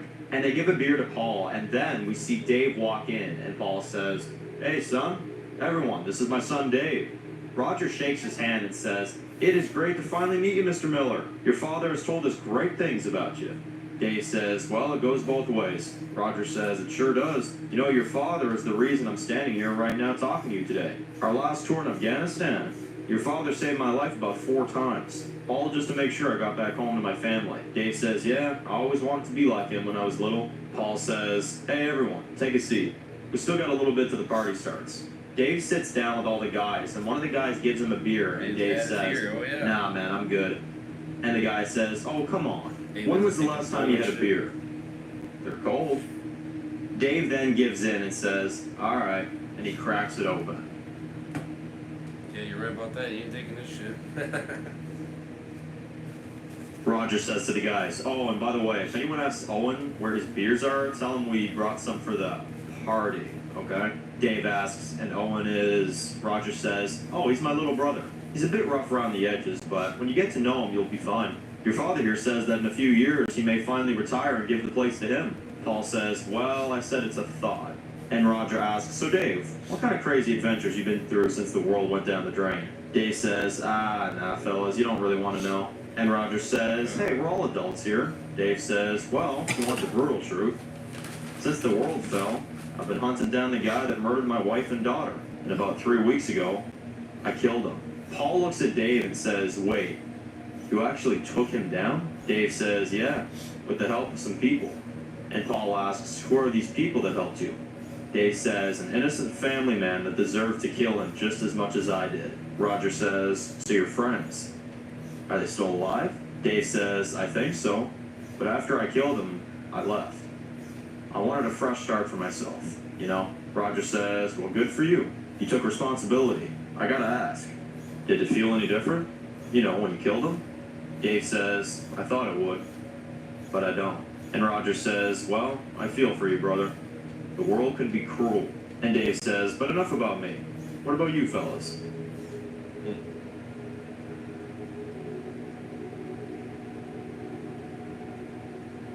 Roger says, well, we were all in the city when everything was happening.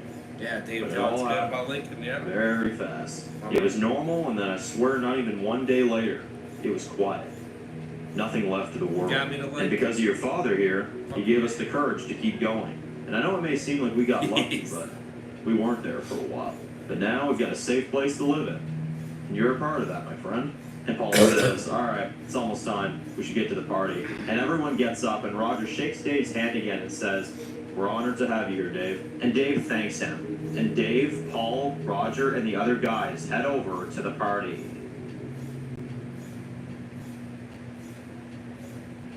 Yeah, it's crazy. Got me to like Dave. That's crazy. We cut to the gathering. We see everyone talking and having a good time. Dave is walking around, and he just looks a little scared seeing something like this. And he starts to walk towards the exit. But then we hear someone saying, you're missing all the fun. Dave turns around to see Catherine. Uh-oh.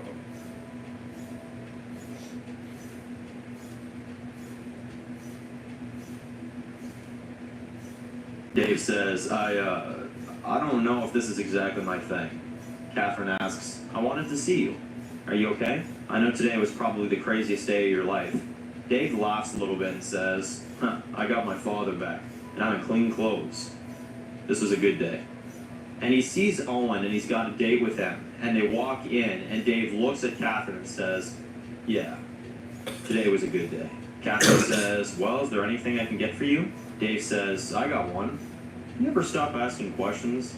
Catherine smiles a little bit and says, well, what can I say, Dave Miller? You're a very complex individual. You always got something about you I want to know about. And Dave is about to say something, and Roger taps Dave on the shoulder and says, your dad wants you on stage. Dave says, all right.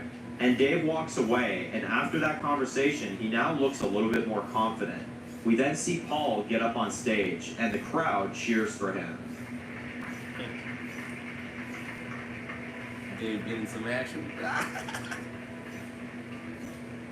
Paul gets up and says, well, it's been a year, and I'm glad that we're all gathered here today to celebrate the first of many years this place will have.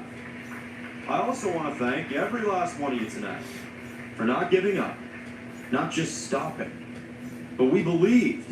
And now because of that, we are standing here right now and for many years to come.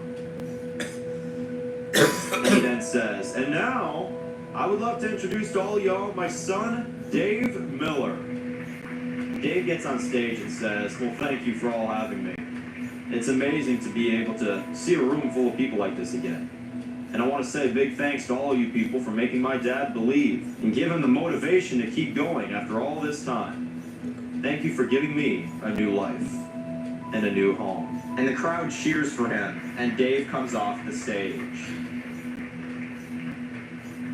Might get some action, that's funny. Catherine says, see, they already love you. Ah. Dave says, well, you technically brought me here, so. Catherine says, so, I gotta ask, what did you do before the fall? Dave says, well, We then hear a huge explosion from outside. God damn. Everyone runs outside. You see the people are all getting shot in the streets.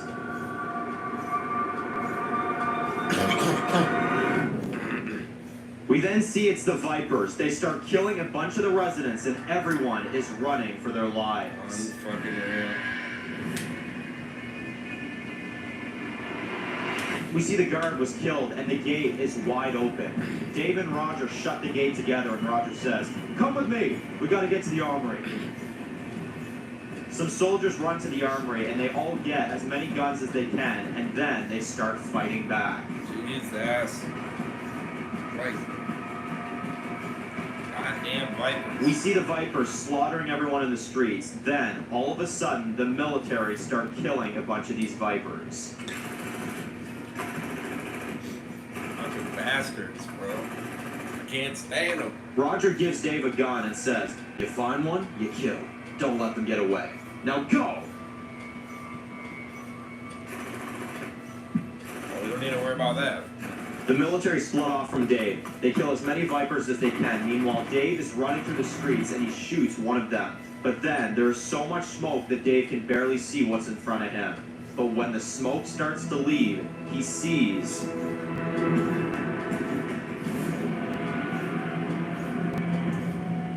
Miles from the top of the hill. Dave sees him, but Miles doesn't. Dave is in shock, but then Roger and his guys fire at him, and Miles runs away with 20 other Vipers, and most of them make it out. Dave tries to run after Miles, but as he sees them run away, Dave stops himself a little bit and lets Miles get away. Wow. Crazy.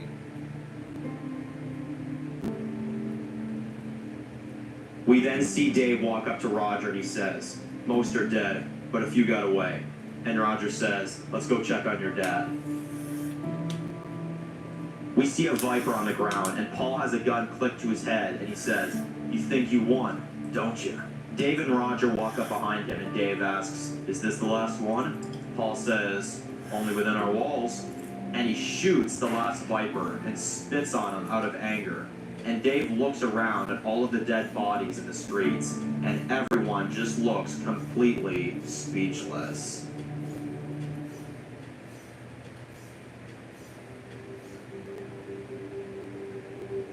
next day. They're all burying all of the residents that got murdered by the Vipers last night. Paul is crying and looks super angry. We see everyone throw some dirt on the graves, and then everyone walks away. We see Dave walk past Catherine, and he kind of gives her a nod. Dave then goes to talk to Paul. Damn. His old It's now been a few hours. We see Paul drinking, and we hear a knock at the door, and he says, "Come in." Dave comes in and asks, "Dad, we haven't seen you all day. The people out there are scared. They want answers for this." Paul says, "Well, what are you looking at me for?" Dave says, "Because you're their leader, Dad." Paul says, No, I am not. I've been feeding these people bullshit. Thing is, I was also bullshitting myself. I told everyone that this was a safe place, that we could live here forever. I promised them that they would never have to lose again. Dave says, "This place is still standing. We fought like hell to save this place last night." Paul says, "We did, but I can't just sit here and wait for them to show their faces here again. I risked my life in several wars, several times to save people that got murdered last night. And I couldn't save them now." Paul gets up and says, "I'm taking Roger and some of my men, and we're not coming back till they're all dead." Dave looks worried and says, "Dad, I need you to listen to me, okay? You're not thinking straight, okay? This rage, it'll kill you." Paul says, "How did you feel when Chris killed Linda?" Dave says, "Don't drag them into this." Paul says, "You're not going to tell me, so let me remind you. You wanted to strangle him until he died. And no matter what anyone told you, no one could ever stop you from doing what you did. You got your justice. Now I'm getting mine." Paul walks out and Dave says, "Dad!" And Paul walks away. Damn. What's up, Ronnie? Hope you're enjoying 3 so far. The sun is set and Dave is walking the street smoking a cigarette. And he puts it out and then goes and knocks on someone's door. Catherine answers the door and Dave says, "Oh, sorry, did I wake you?" Catherine says, "Oh, it's okay. I've been asleep most of the day. Come on in." Yeah, I am, Brody. It's actually pretty damn good. I'm enjoying it.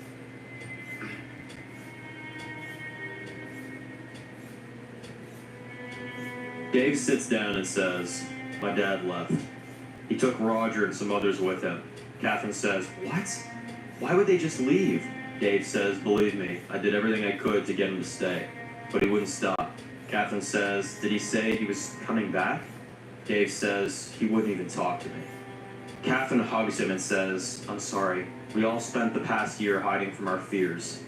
Now, I'm afraid it's time to face them." Dave says, "I just feel like something's coming, and I know it's going to be bad." Catherine says, "Well, you don't look so good." Dave says, "Yeah, I haven't eaten anything since yesterday." And Catherine says, "All right, well, I'll tell you what. I'm going to make you something to eat, and we can talk. Just the most important thing right now, don't do anything rash, okay?" Dave nods his head, and then she goes over to the kitchen to make him something. And Dave is just sitting on the couch and looks nervous after everything that just happened. Damn. Crazy. Well, I was feeling that anger. Dave was sad how it came around. Yeah. Outside the walls, about 10 miles out, we see Paul, Roger, and a few other soldiers are walking through the woods, and then one of them is looking out into the distance, and Paul says, "They can't be far." They then see some footprints, and Roger says, "This could definitely be some kind of lead." And Paul says, "Let's keep moving. We aren't going home until the rest of these murderers are dead." Damn.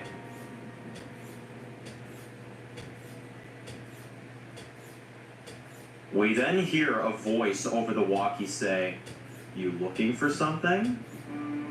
Paul picks up the walkie and asks, "Who is this?"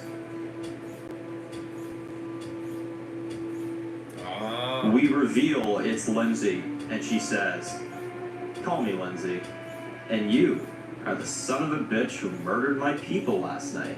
Paul looks angry and responds, "Your people came into our home and murdered innocent people for nothing." Lindsay says, yeah, I know. I must say I'm sorry. Sorry we didn't kill all of you. That one's on me. And Paul says, I'm afraid we aren't leaving until we get justice, man. And Lindsay says, oh, you don't have to worry about a thing, soldier. Your people are right where you need to be. And the soldiers all look a bit nervous, and Paul asks, what the hell is that supposed to mean? Lindsay doesn't answer, and then Roger says,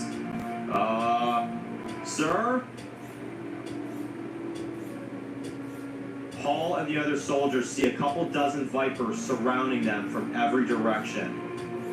We then see Lindsay smiling as we hear gunshots over the walkie-talkie. Oh. That fucking bitch. That's insane, bro.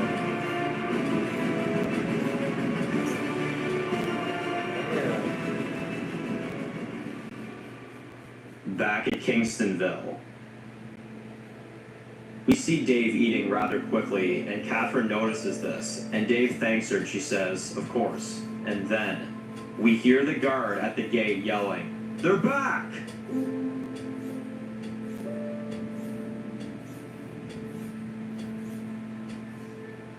Dave and Catherine run out to the front gate, and only to see just Roger, barely on his feet and covered in blood and shaking. Damn.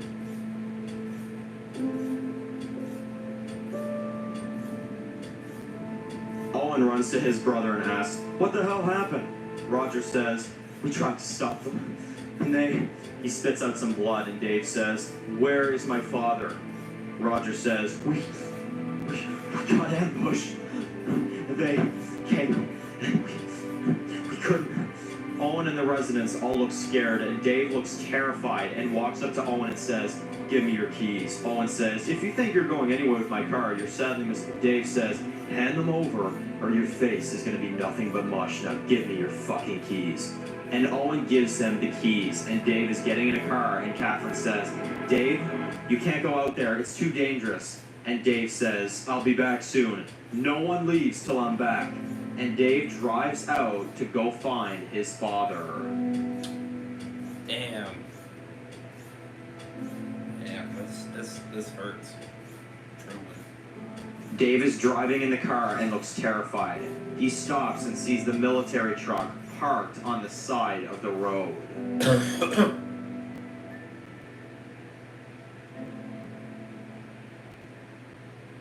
He checks near the truck, and he sees footprints that go into the woods. Dave pulls out his gun and walks into the forest.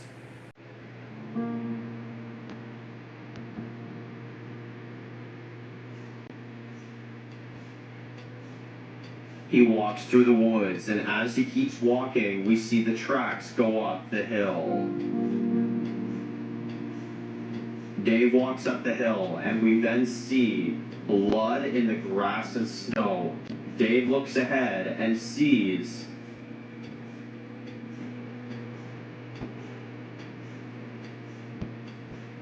all of the soldiers have been killed and are all laying there dead. Dave looks horrified and is yelling, Dad! He's running through in a panic, and then we hear someone choking on their own blood, and we see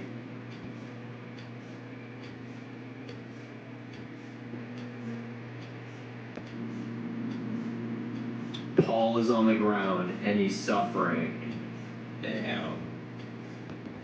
Dave runs to his father, and we hear him trying to talk, but he can't even barely speak anymore. Dave is crying and saying, no. We see him bleeding out, and Dave says, Dad, no, I'm gonna get you out of here. Come on. And he then sees all the gunshots in him, and he knows how much blood is coming out of his ripped up stomach. Dave realizes he can't save his father, and he can only watch him die. And Dave holds him in his arms as he's suffering and tells him, Dad, I'm so sorry.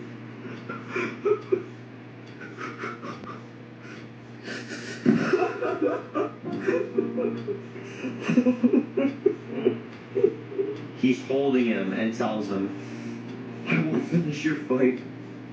I promise you, Dad." We see Paul starting to hold his hand, and Paul says, "Don't ever change who you are, son. Don't ever let this consume you. Ever, son. The best revenge is to never be like your enemy." And we see him take a few more breaths, and then he dies in Dave's arms. Dave is breaking down, and he screams in pain.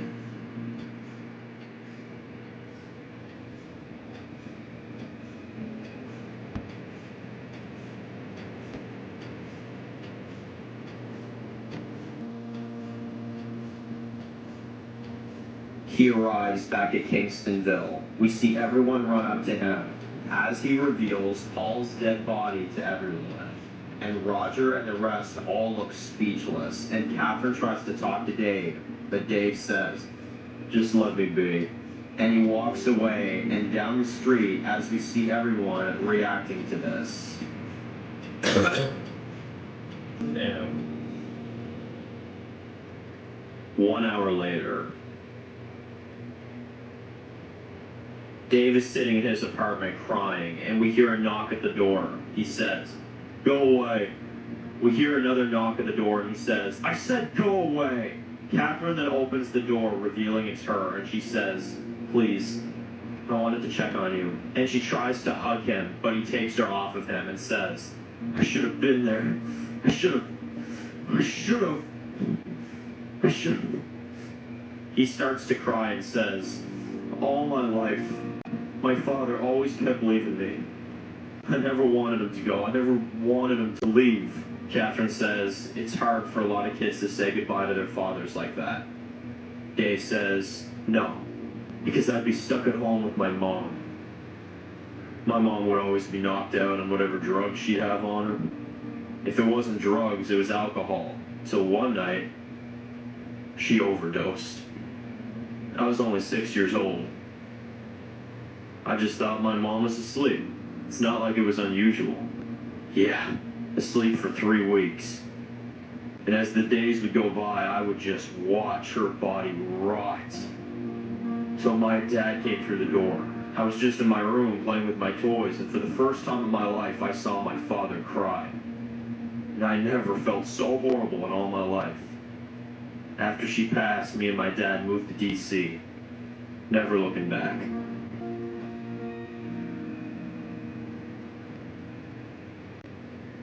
I practically never left his side for that first year. Then I met this girl in school. Her name was Linda.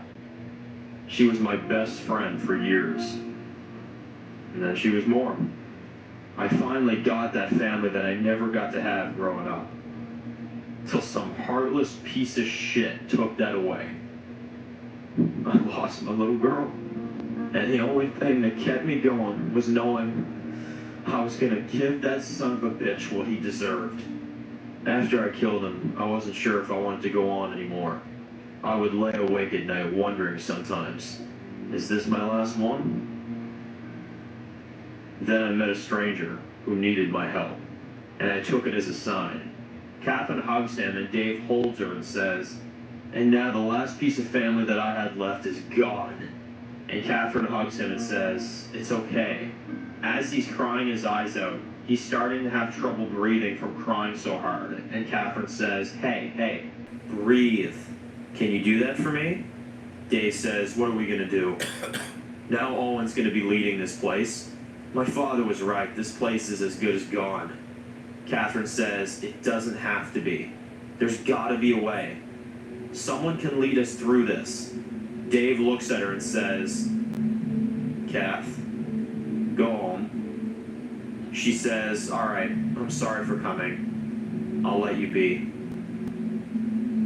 And she walks out, and Dave walks back in and loads his gun. He takes a huge swig of liquor, and he puts his gun in his holster. He puts his hat on, and he walks out of his house. Rest in peace, Paul. Another family member of Dave's gone. Yeah. Dave knocks on Owen's door, and he opens up the door and says, "What the fuck do you want, Dave?" Dave says, "I saw something. You're the only person now that I can report to, so." Owen says, "What's going on?" Dave says, "When I was coming back, a couple of those people followed me. Only looked like a few, but they were outside just waiting to attack us again tonight. But the people have been through enough. They've been through way too much, and I don't want to scare anyone more than they already are, so I'm asking you. I know the guard shift changes in 20 minutes. When it does, I need your help taking out these few stragglers before they kill more of us tonight." And Owen says, "And why would I do something for you?" Dave says, "You're not doing it for me. Hell, you're not doing it for you. You're doing it so these people don't get killed in their sleep tonight. You told me you fought in many wars and won many fights, and if you're gonna lead this place in my dad's memory, this is how you'll get the respect from these people."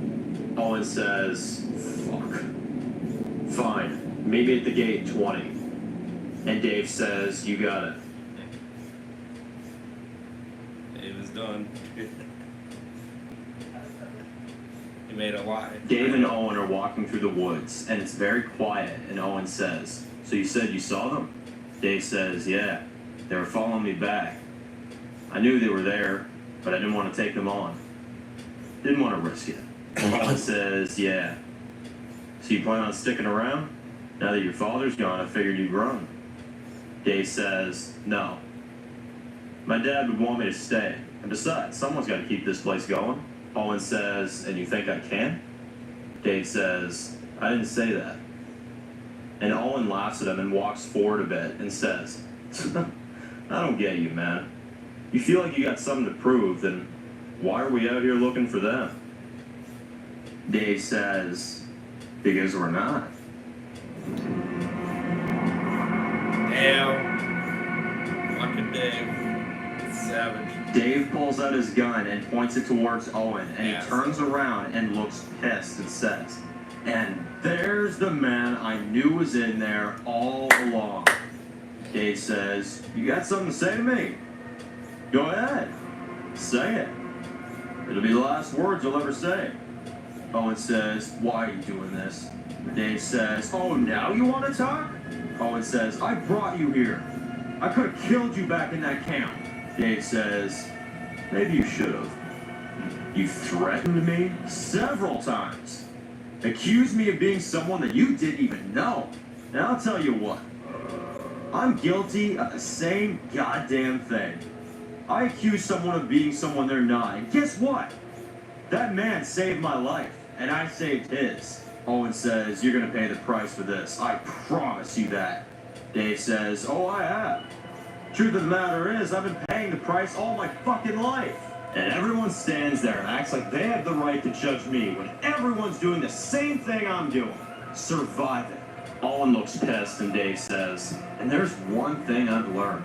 The bad guys always win." And Owen tries to say something, and Dave says, "Shut up. Shut your fucking mouth." Owen laughs and says, "You're not gonna kill me, because if you were, you would have done it by now. So you do what you're gonna do." Oh.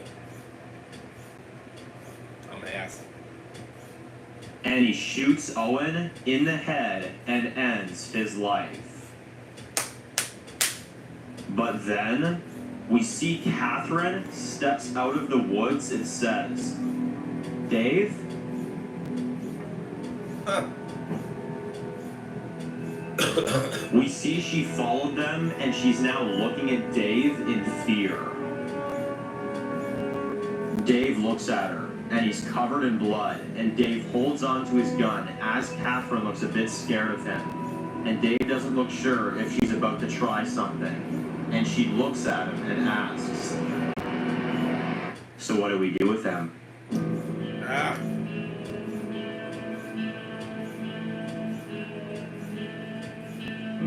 Dave lowers his gun when hearing that and says, "Help me get him into the river."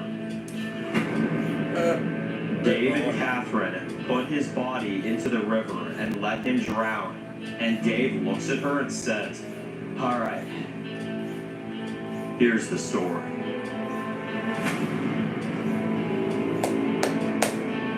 Wow. It's now the next day. Yep, you had to do it. Dave, Roger, Catherine, and the rest of the residents are all burying Paul and the other soldiers. And Roger is crying, and Dave is telling him, me and Catherine tried to stop him, but he wouldn't stop. He wanted it to be him. He wanted it to be him that killed them. He wanted to kill every last one of them for what they did to my father, for what they did to this place. When me and Catherine found him, there was nothing left. I want you to know we did everything we could to stop him. Roger says, I know you did. Thank you. And Dave hugs Roger and says, it's okay. And Dave says, it looks like these people are yours now. And Roger says, no, I can't lead these people like this. It's not me.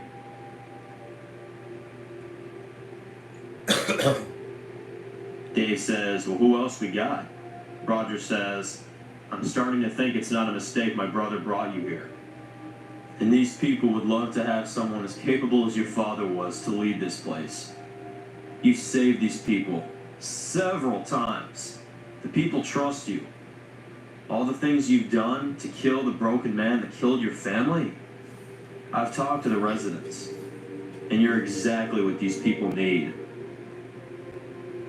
What do you say, Mr. Miller?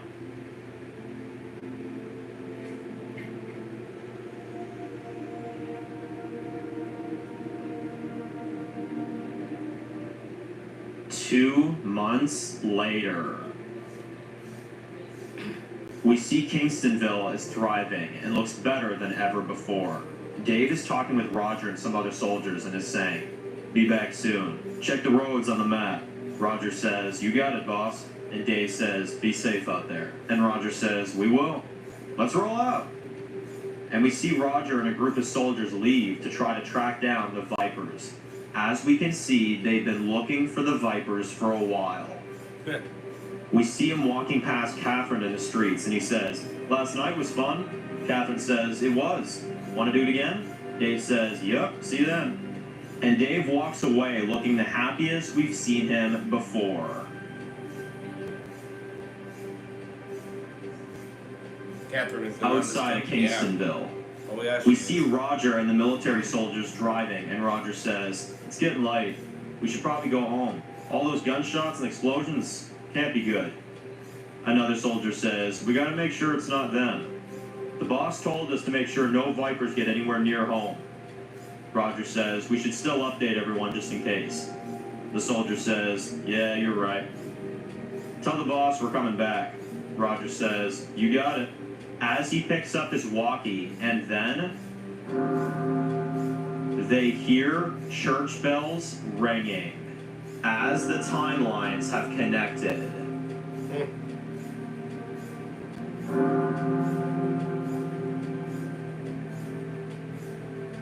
Currently, as Dave tells Lincoln the end of the story, Lincoln takes the last sip of his drink and says, so all these people are yours? Dave says, they are. And with your people in mind, we would have an army. Quite literally. Lincoln laughs a bit and says, so our deal still stands? Dave is about to answer, and then they hear Derek from outside say, they're back!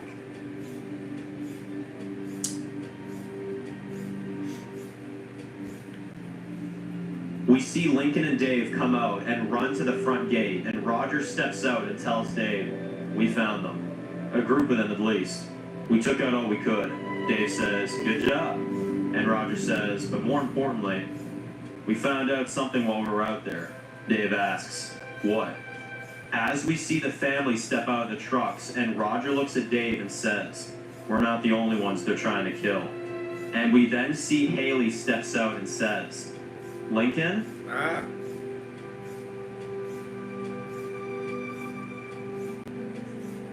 Haley hugs Lincoln and he asks her if she's okay. And she doesn't answer, and Lincoln says, what is it? Haley says, the ranch is gone. Lincoln says, what? Did everyone get out okay? Blake comes out and says, a lot didn't make it, but thanks to her, a lot of us are alive. And Lincoln hugs her, and Roger asks, wait. "Who's this?" Haley says, "It's my husband." Roger looks kind of suspicious now, and Dave tells him, "It's alright, Roger. They're okay." And Roger says, "Alright." And Dave says, "Well, looks like you just found us just in time." Lincoln says, "What do you mean?" Dave says, "Well, it appears like we all want the same thing here. And me and Mr. West have made an agreement. All of his people are welcome." And we see Tom in the background hears him say this and looks angry. And he walks down the street, and we see Catherine walks up to Dave and asks, "Who are these people, babe?" Dave looks at Lincoln and says, "Old friends." And Dave says, "This is Lincoln West and his people." And Catherine says, "Well, come on in. Let's get you guys settled." This was the treasure tag timelines are connecting reunion. Yep. The next day, we see the sunrise and we see Dave standing over Paul's grave. He then starts crying.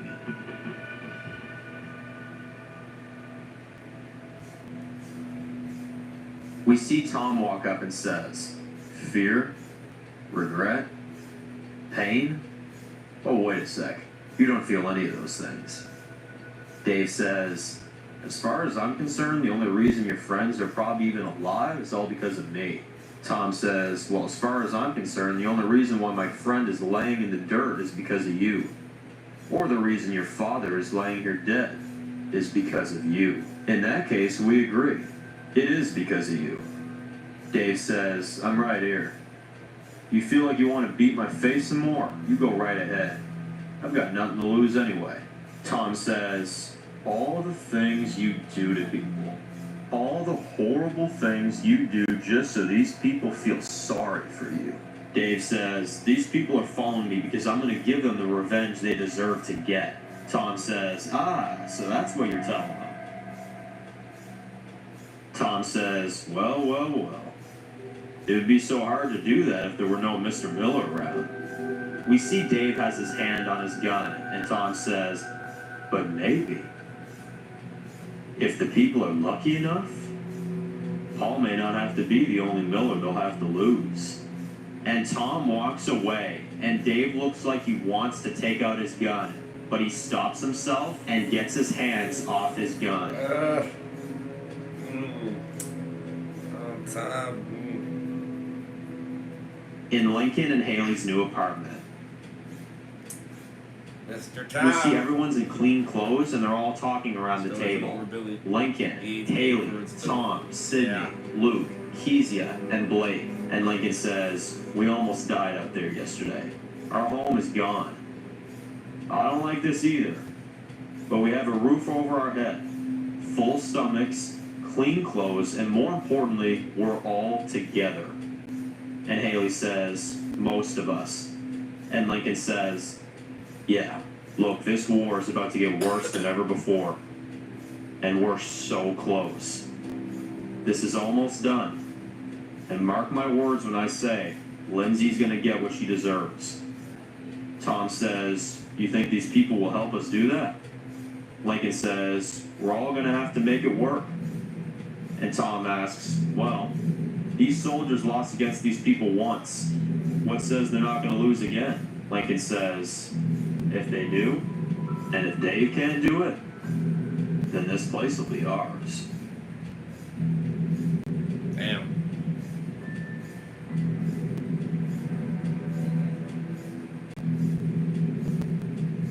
The next night,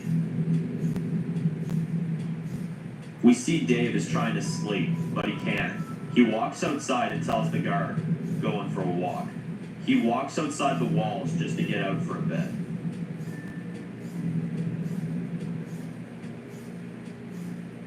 He pulls out a smoke, and we see him just standing there smoking. But then he hears the sound of twigs snapping, and Dave pulls out his gun and says, "Someone there?" We don't hear anything, and Dave says, "Holy fuck, I really need to get some sleep." We see him smoking, and then he starts walking back, and we see Miles comes out of the woods and says, "Can I have one?"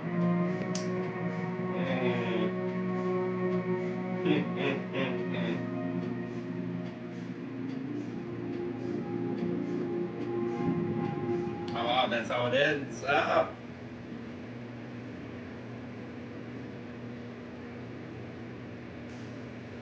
Wow.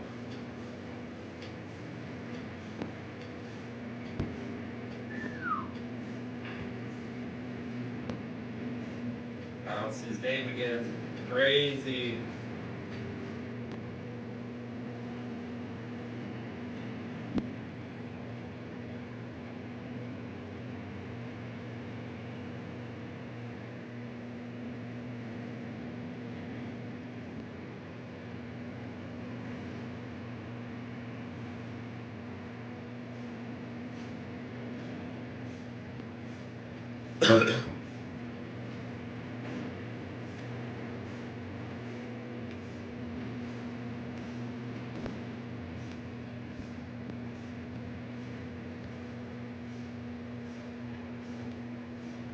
Wow.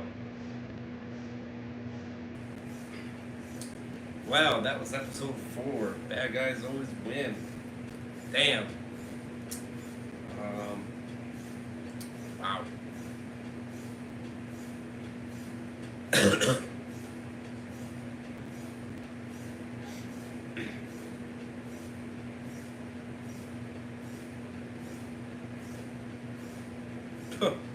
Oh, what a shocker. Make It Path presents A Sad State of Walking Dead, Dead City of Failed Finale. And Jerry takes the worst finale ever.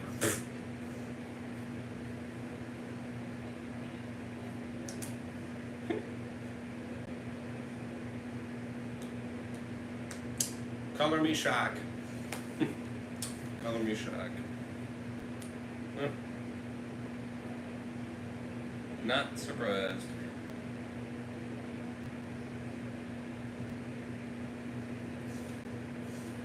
Haters gonna hate. Because that's what they do. Of course they said that. Yeah. Not surprised. Yeah, worst finale ever. Ah! Yeah, okay. Whatever you say.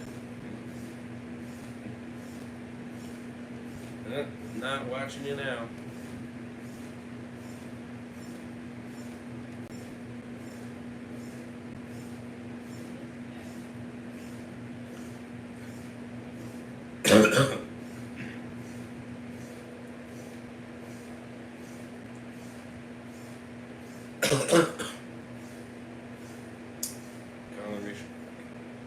This was kind of a Dave movie, a little. Yeah.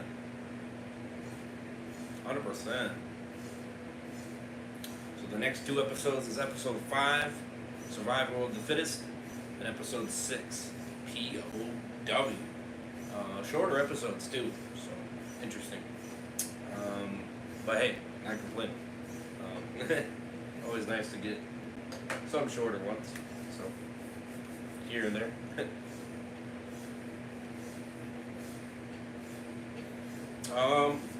9 out of 10. I'm sticking with the 9 yet again. The 9 consistency continues. It was really good. I liked how everything really connected nicely. It was pretty damn emotional with Paul dying, Dave's father. I'm not gonna lie, that really hit. It hit very hard. Yeah, that was very sad.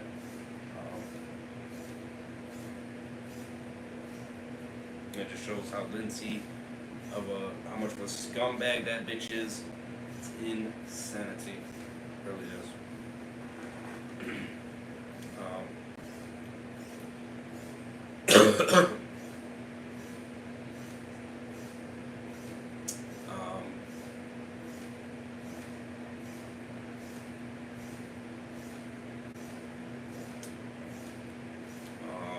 I like that he was telling Lincoln the story of what happened, what he had to do to make things right. You know what I mean?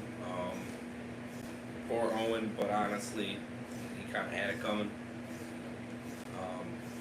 He was being an ass, and he threatened him. So Makes sense. Excuse me.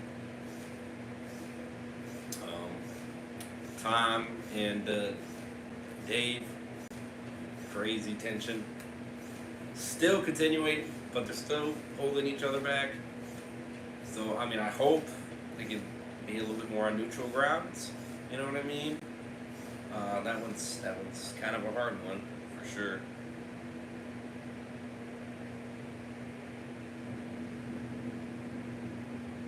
That one's definitely a hard one.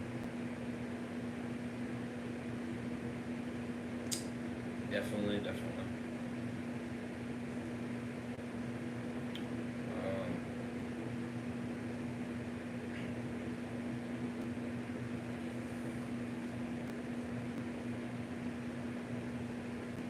Wow, great to hear, brother. This time Dave killed on and we were actually for it. But they had to lie. Right. But Roger find out Dave killed his shithead brother. Yeah, that's always a thing to be concerned about. Dave wasn't chancing his or Catherine's life, so he said, fuck that, LOL. Tom's a nice guy that doesn't, but don't mess with his family. Yeah. Yeah, it's understandable situations, you know, I don't knock them. But hopefully they can find maybe some common ground, maybe. Possibly. Of course, I understand if you can, but yeah. Yeah, everything connecting was just really good. Really delved deeper into Dave's character, and it was really good, honestly. Made me feel even more sympathy for him in a lot of ways. Badass, truly a badass, for sure. Truly. But wow.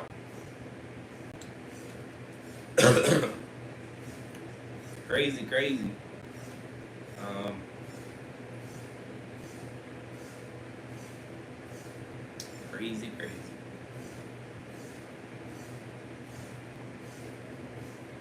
Excuse me.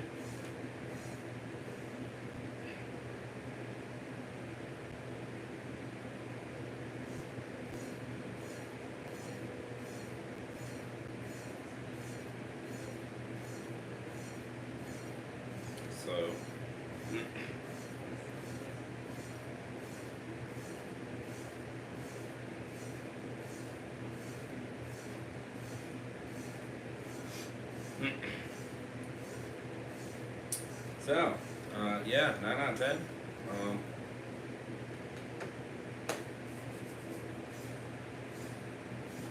Liked everything about it, pretty much. Of course, a lengthy one. Did I really feel the length? A little bit, but it kind of moved though. It did. It moved. It moved pretty steady, and I was pretty much locked in to seeing what happens next.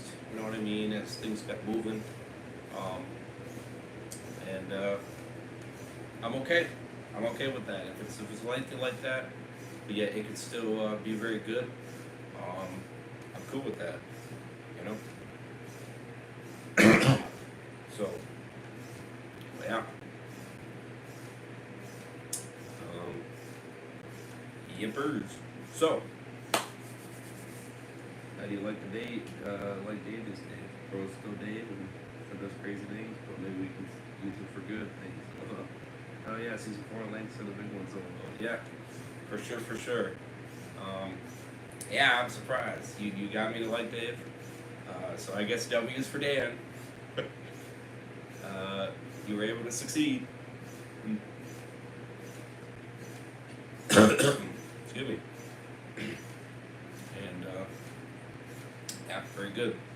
So definitely excited to continue for sure. Hope you guys enjoyed. Appreciate the likes. Thank you guys. You guys are awesome, truly. I got more far content on the way.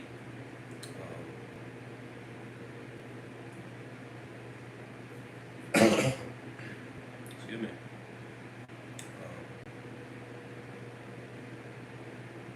Thank you again, Joseph, for becoming a member. Much love.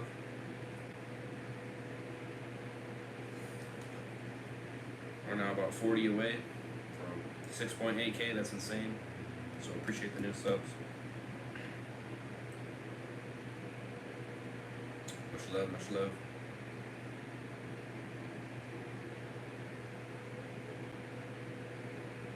Lots of 9 out of 10 stuff this week. Yeah, truly, it's insane. I'm actually impressed.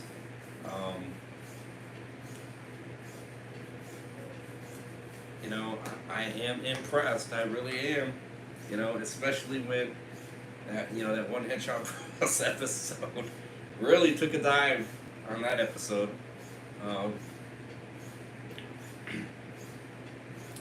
It really did, but then it bounced back.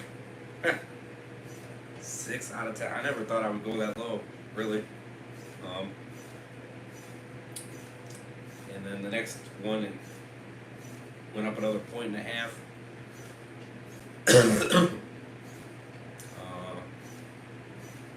And then it went up another, or stayed about the same. Maybe a couple partial points, above that, and then it really went up, to the high numbers after that, and it's been consistent, so that's surprising. So crazy.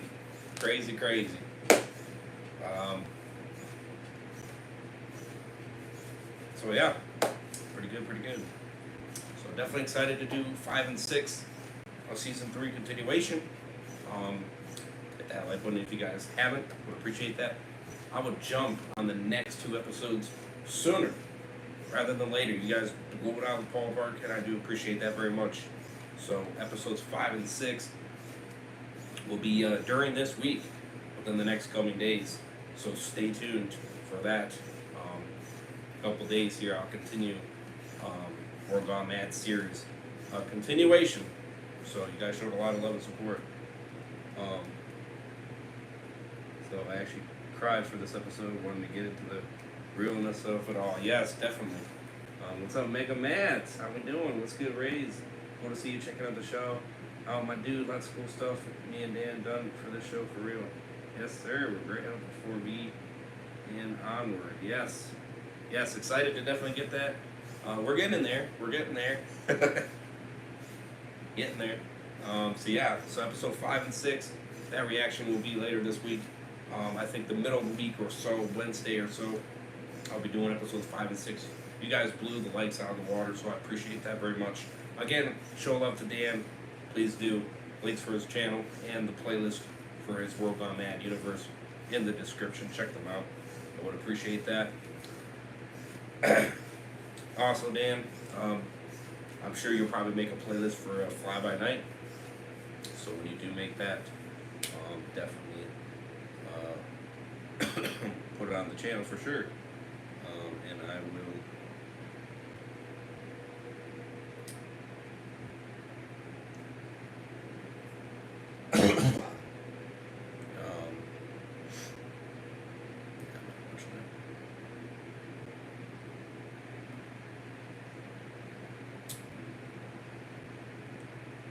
Yeah, man, much love. And I will link that in the description for Fly By Night when you make that playlist for that series. So definitely can't wait for episode 2, which of course when that comes out, we're right on the dot with that episode during that night. So definitely just stay tuned. Playlist is already made. I'll send it to you in the mod chat in a bit. All right, awesome.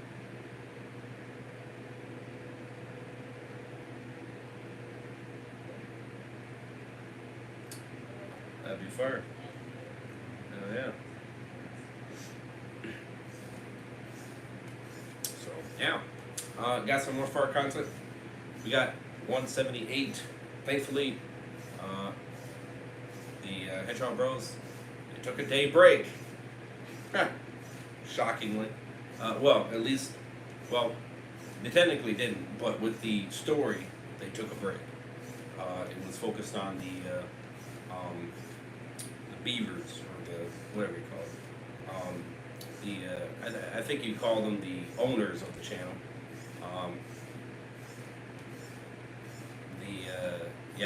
Super Hedgehog Bros BTS birthday stream. So it's not the characters of the story that they're telling. So it's the actual characters that I think that are behind the scenes. You know what I mean? That are watching the story, I guess, or whatever. You know what I mean? Controlling everything, I guess you could say, or whatever you want to call it. Which I don't react to those.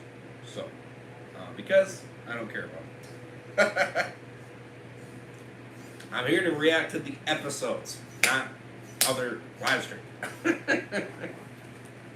So, which is okay. I'm okay with that. You know what I mean? It's not any hate on them, of course, but I'm following the story. So if you're not continuing the story, I'm not gonna react to it. You know what I mean? So, which means our numbers stayed the same. It did not go back to 30 because otherwise it would have. So that means we're right at 29, which I am perfectly good with. So we're below 30. Knocking it down slowly. So this episode will knock it down 28, and if I'm able to get in another one, knock it down 27. So W's. How's the show? Pretty good. Pretty damn good, Luke. I suggest checking it out if you're interested. Playlist is in the description as well as his channel. Do you have a girlfriend? Not 100% confirmed, but a potential soon to be. We're taking it slow, if you know what I mean. So, but things are going great, so potentially it probably will be. But I don't want to say yes if it's not 100%. You know what I mean? So, but yeah, things are looking great though. So, W's for that. Things are looking great.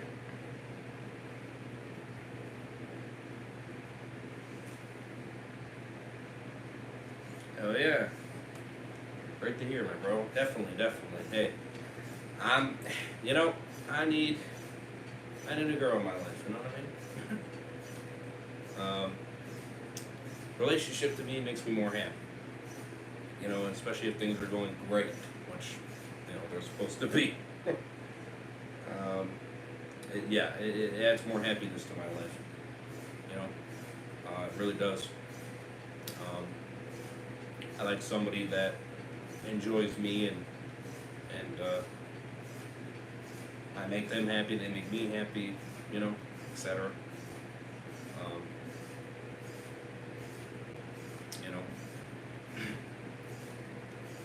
So without that, it really just, I'm not as happy. You know what I mean? I'm okay. You know what I mean? I'm doing fine, but it's like, could be better. So. Yeah. Who is she? Not gonna say her name.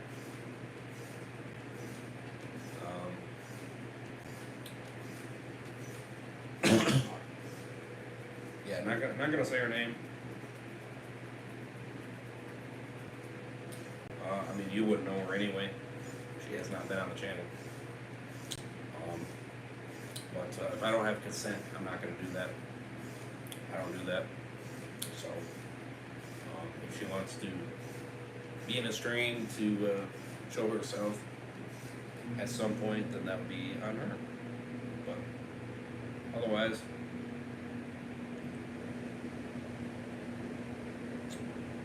I leave that to her. So I have respect in that regard. So Mr. Heisenberg is the friend, also known as Mr. Bitches, also known as Mr. Batman. He goes by a lot of names. But he is the friend that you see in that chair over there.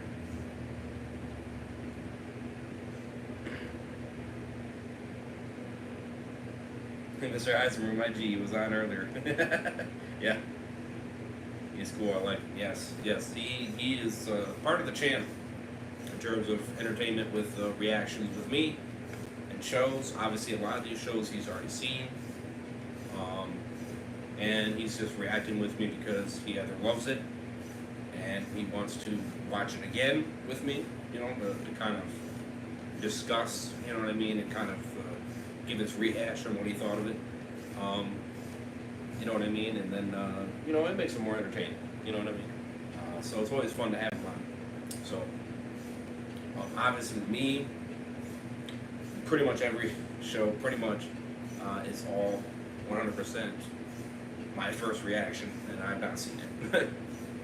There might be some shows like Family Guy or SpongeBob, things like that, or there might be episodes I probably have seen, but I might have not seen it in forever, so it's based off memory, you know.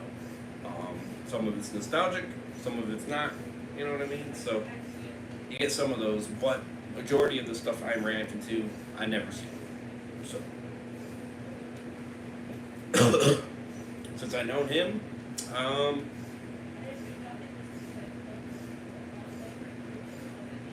middle school, I believe.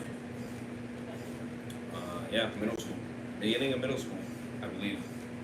Maybe just before middle school. It was around that time frame. I don't exactly remember what date. It just kind of happens. You know what I mean? And then boom. So we've been great ever since. We had our up and downs. We had our rocky states, of course, but we're sticking like glue. We've been great. Now, so we continue to be great going forward. He is my number one friend, I would say. Number one friend. How do you guys meet? Pretty much in school. That's pretty much where we met.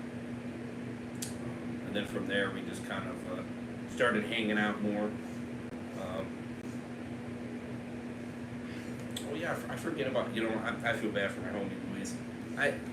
Hip hop. I forget about him sometimes. And it's no disregard to him. I don't always talk to him or, you know, about him and stuff like that. So sometimes I forget. But he's actually in my top 5, actually.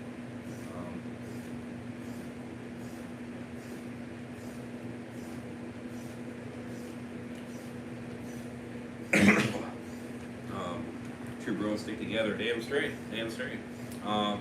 Yeah.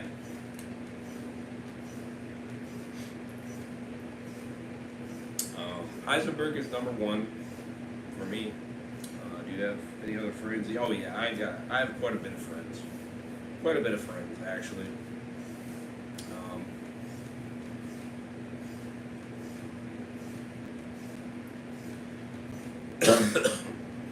I have quite a bit of friends.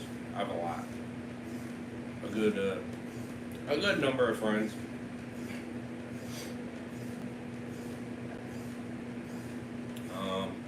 Heisenberg is number 1, followed by a close number 2, Hip Hop Luis.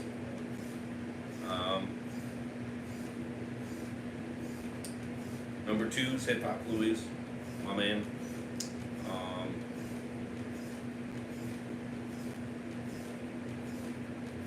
Followed by a very close number 3, Otto Von Aaron.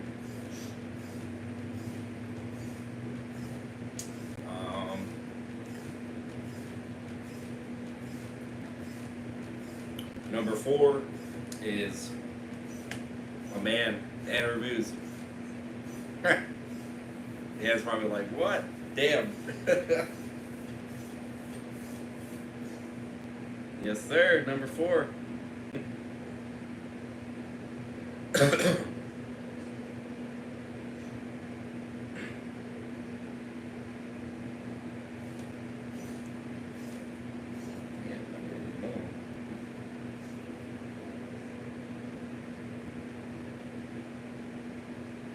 Has he been on your live hip hop? Yeah, he's been on my live a couple times.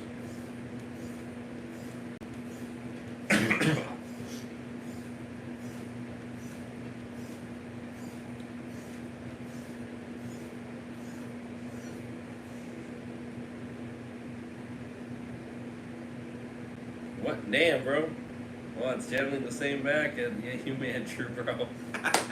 I knew you'd be shocked. You're like, well, damn. Number 4. Yes, sir. You are a bro. I tell you what. You are a bro. You're in my top 5. 100%. Dan Walker is number 5, I believe. I know. Yeah, number 5. So he's right at the edge there.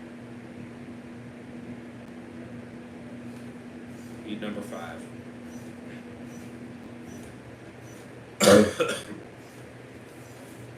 Man.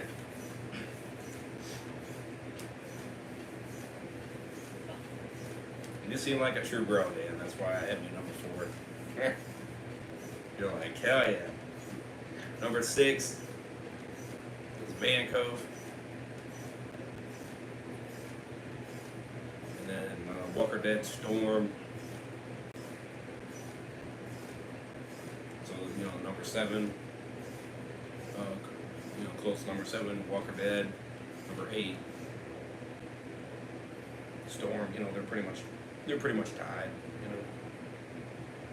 Real name is John.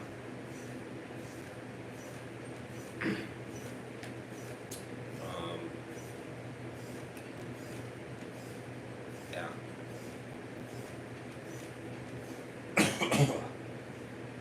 Oh yeah, bro. You gotta meet truly. That damn straight about that one, brother. We do. Yeah, we haven't even met, and I put you at number 4. It's just because the conversations have been genuine, they've been awesome, they've been great. You know what I mean? You've been nothing but a bro. Truly. So I put you at number 4. I feel like we have a great connection in terms of friendship, and I sense it, and that's why I put you up there. And you do content, I do content, so it's, we have that in common, you know what I mean? And then a lot of what you like and stuff like that, you have a lot of that, you know what I mean? So that's pretty fun. So, and again, you're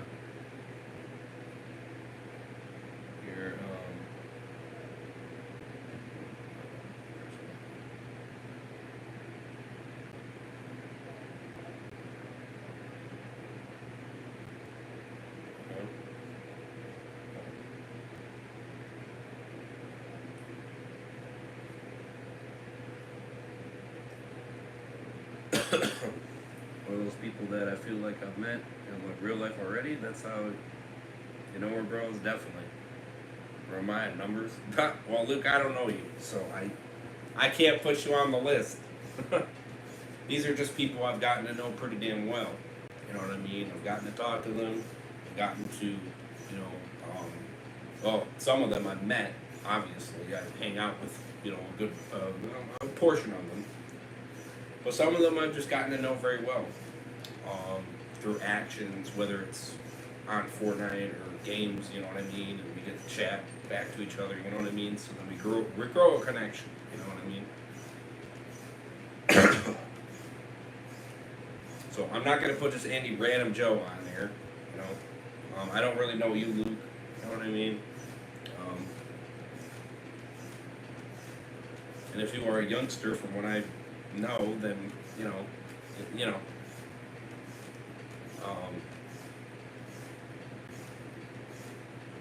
I'm sure you're probably a cool bro. It's just I gotta get to know you more.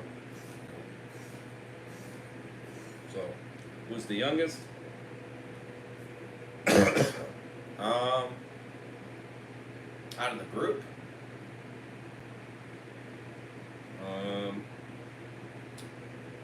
You mean out of the people I just listed?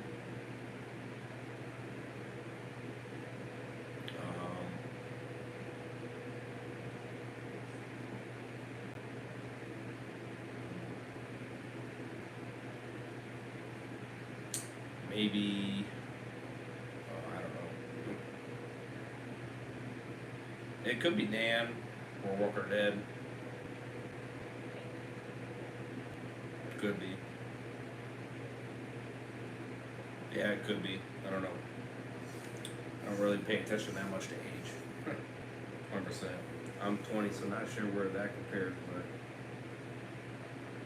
but there you go, LOL. Yeah, I know you're 20. I'm 24, so yeah, I'm.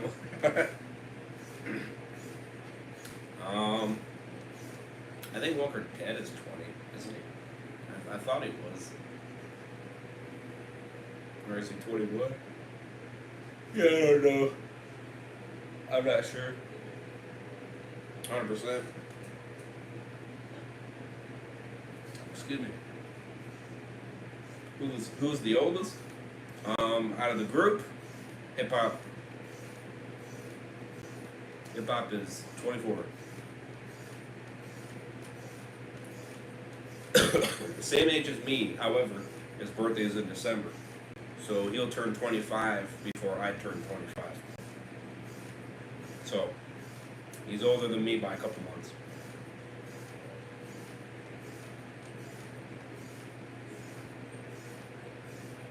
Second oldest, me.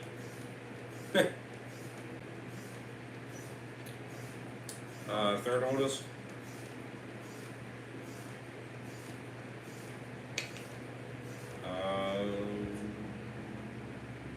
Heisenberg. Fourth oldest, Aaron. Out of one Aaron, I believe. Yeah.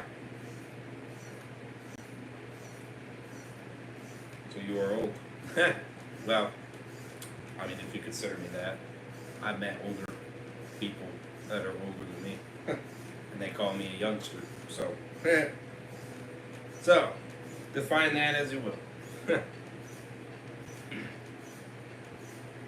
I'm older than most. I'll say that. From at least who I know, you know. I feel old for just 20. Yeah, 20 is a good number. 20 is a good number. Of course, I think you'll like 21. You know what I mean? Because then you get the drink, right? I was pretty happy to hit that age. Yeah. So, how old is Heisenberg? He is 24. Same age as me. His birthday was a couple weeks ago.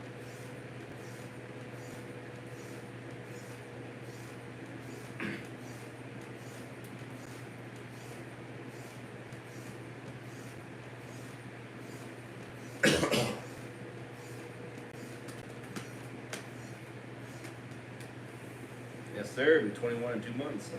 Oh, wow. Oh, okay. So, August. All right.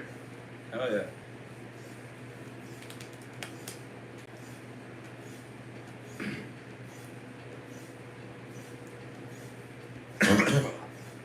Hell yeah. Maybe I have to do a birthday short or something for you. Yeah.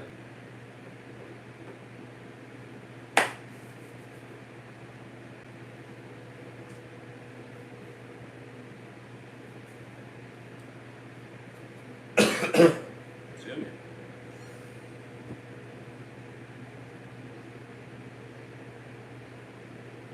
You're 12? You have 9 years.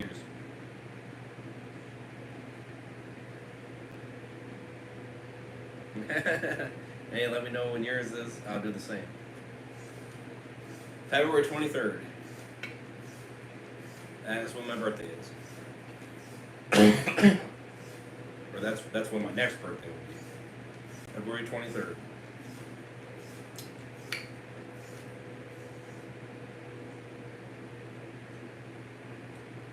Look, I recommend waiting a while. Yeah.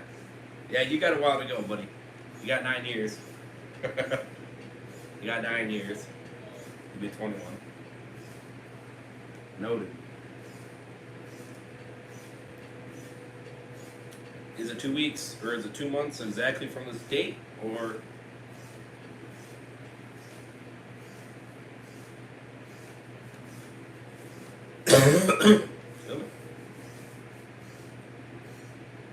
yeah, you got a while to go.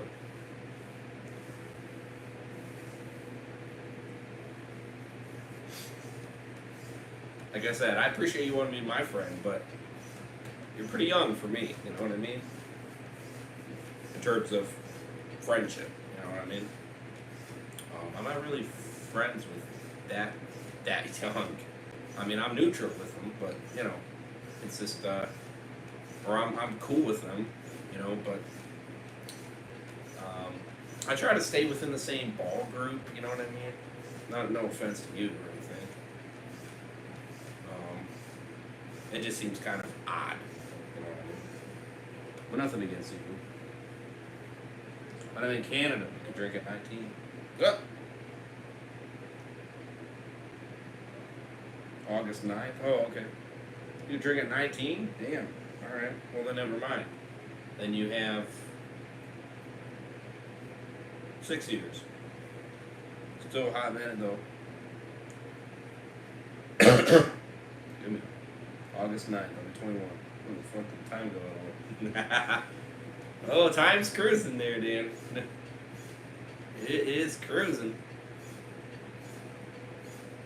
You blame the hedgehog episodes.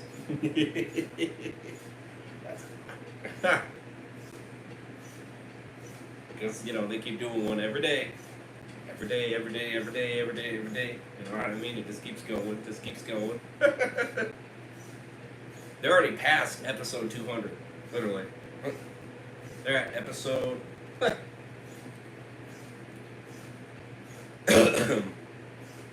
They're at episode 207, coming up. Bro, I just looked. Ronnie's being rough on this shit. Damn. What the frick is he saying?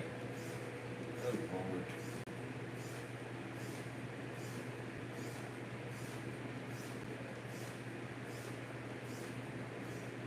You know, like if something happens, regular workers are relied on to like, hey, this has to get done.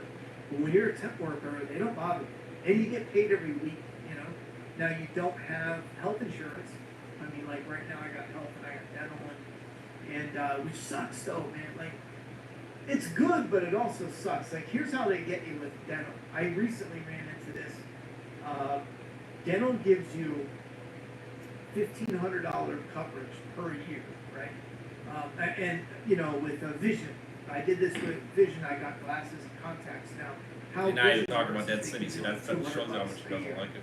And you know, but they cover your eye exam and stuff like that. So you know, I went and got my eye exam, blah blah blah blah blah, and they bought me glasses, which is fine. This was last year. But because I went over with glasses, I had to pay out of pocket for contacts. They were like $200-300. So I'm like, all right. So this year I'm gonna get a backup pair of glasses, and they'll cover it. Then my contacts I gotta pay out of pocket. But same thing with dental. I went in, had some work done, and you know the cleanings and exams. Because So I was just talking about random shit now. they got to do the whole X-rays and all that. Well, they burn through your coverage thing. So they already burned through $1,500. So if you got to go in for extra work, you're paying out of pocket for all of it. Now, when you look at what you got done and how much you paid into it, I think we paid $1,200, or what was it? It's like $900. I forget.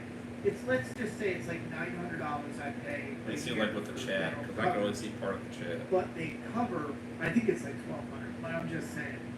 But they cover $1,500. That means you're paying $900 for dental coverage, and they're giving you $500 a month. You know, you give them $900, and they'll give you $1,400 for the year. Now the gimmick is, if you use it, then you use it up. But how many people never touch it? Like one year, I think I went for 2 cleanings at the dentist, but I never had to get work done. I took I broke something off, and it was a bungee. It pulled out of a concrete wall, and it got me in the face, and I had to go get something checked out. But the year prior to that, I just had 2 regular cleanings and something small. So you're paying that $900, but you're not really using any of it. You get what I'm saying? So the insurance company pockets that. But then the next year, you're paying $900. You know, they cover $500, And you're sitting back thinking, like, if I just save that 900 every year, you know, for dental and vision, if you just put that money away, you'd probably be better off. Anyhow, that's just side tangent. I would encourage you to look at how much you pay for dental and vision. Health is a different story. Dental and vision. And look at what you pay every year. And then look at what you actually use, you know? Because when I did the math, I was like, bro, unless I have to go every year a ton of times, I'm giving them more than what I'm getting out of them. So I think for this coming year and the following year, I think I'm going to pull my vision insurance, my eyes, because when I do the math, it's like $200 they give you for the year. Once you have your exam, you're good for a while. And Appreciate it. how does it work out? I pay like $20 every paycheck, so it's like $40. So you're already paying like almost that 200, if not more. We're winding a little bit. Get a super chat that I was actually interested in.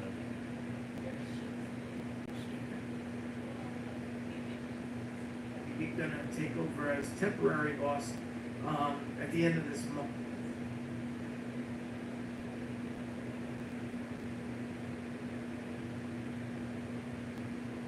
And even Rick, he's monument carved in stone type of acting. Did they say if literally I thought The Walking Dead was loud, like 2 F-bombs? Maggie has to be the worst character. Universe, either kill Negan or let it be. It's like 20 years. I think they get like 3 or 4 F-bombs, something like that. If they tease Maggie killing Negan yet again next season after this episode, then I'm throwing myself off a roof. I don't think they can. I think they've abused it so much, I just don't think they can. Is Negan changing her diaper? What the fuck? Frugal sucked the pipe he did. I haven't watched any Walking Dead this season. Is it worth it? No.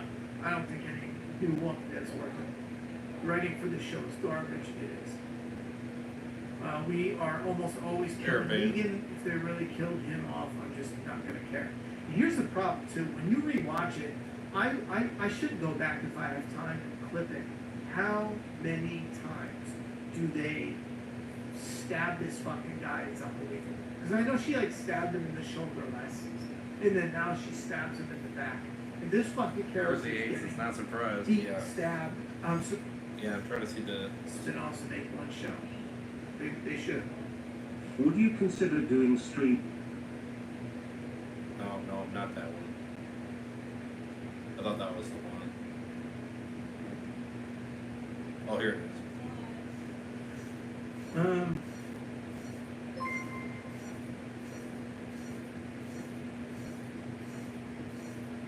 It's about Last of Us. You're on the old timekeeper here. Just wanted to say, I always been seeing your face on YouTube. Thank you very much. Your wordless voices in the space enjoy your insight. Well, thank you very much, B-Man's World. I appreciate that compliment. Hell of a compliment. We're gonna jump down back to Andrew's question now. We're starting to bounce in and out of Walking Dead stuff, so I'm gonna say this. Go ahead and vote on that poll below, and we'll be closing out the Walking Dead and Dead City topics probably soon. I don't see many people interested in talking about it. Everyone else is talking about other topics, but Andrew asked, and again, thank you very much for this super chat. He said, would you consider doing streams for next Dexter show? I'm gonna say most likely not. Are you excited for it? Do you have any predictions for it? And I'll say I don't want to because right off the bat, I don't know. I could watch an episode and be like, oh my god, I want to discuss this. I do want to be more open, so I don't want to get in a box where now it's only Dexter. You know what I'm saying? I do want to make the streams more open to where if we do a stream, it's what did we see, what did we consume, and if we watch Dexter, yes, we would talk about Dexter, but I don't want it to be a Dexter only stream. You know what I'm saying? And I think putting it in a box. No, Dexter, damn, I don't know if it lost. worked, but I Yeah, don't for know real. That's what I'm saying. for Like, it. he's fucking just. I'm boring. just there for the ride. Right. When it comes to Dexter. I loved old Dexter. The new trailer does not look like old Dexter, but I'm interested for a more caged animal type of Dexter, because he's probably going to be on the run. I want to get a little more clever Dexter. I want to get a Dexter who's going to possibly try to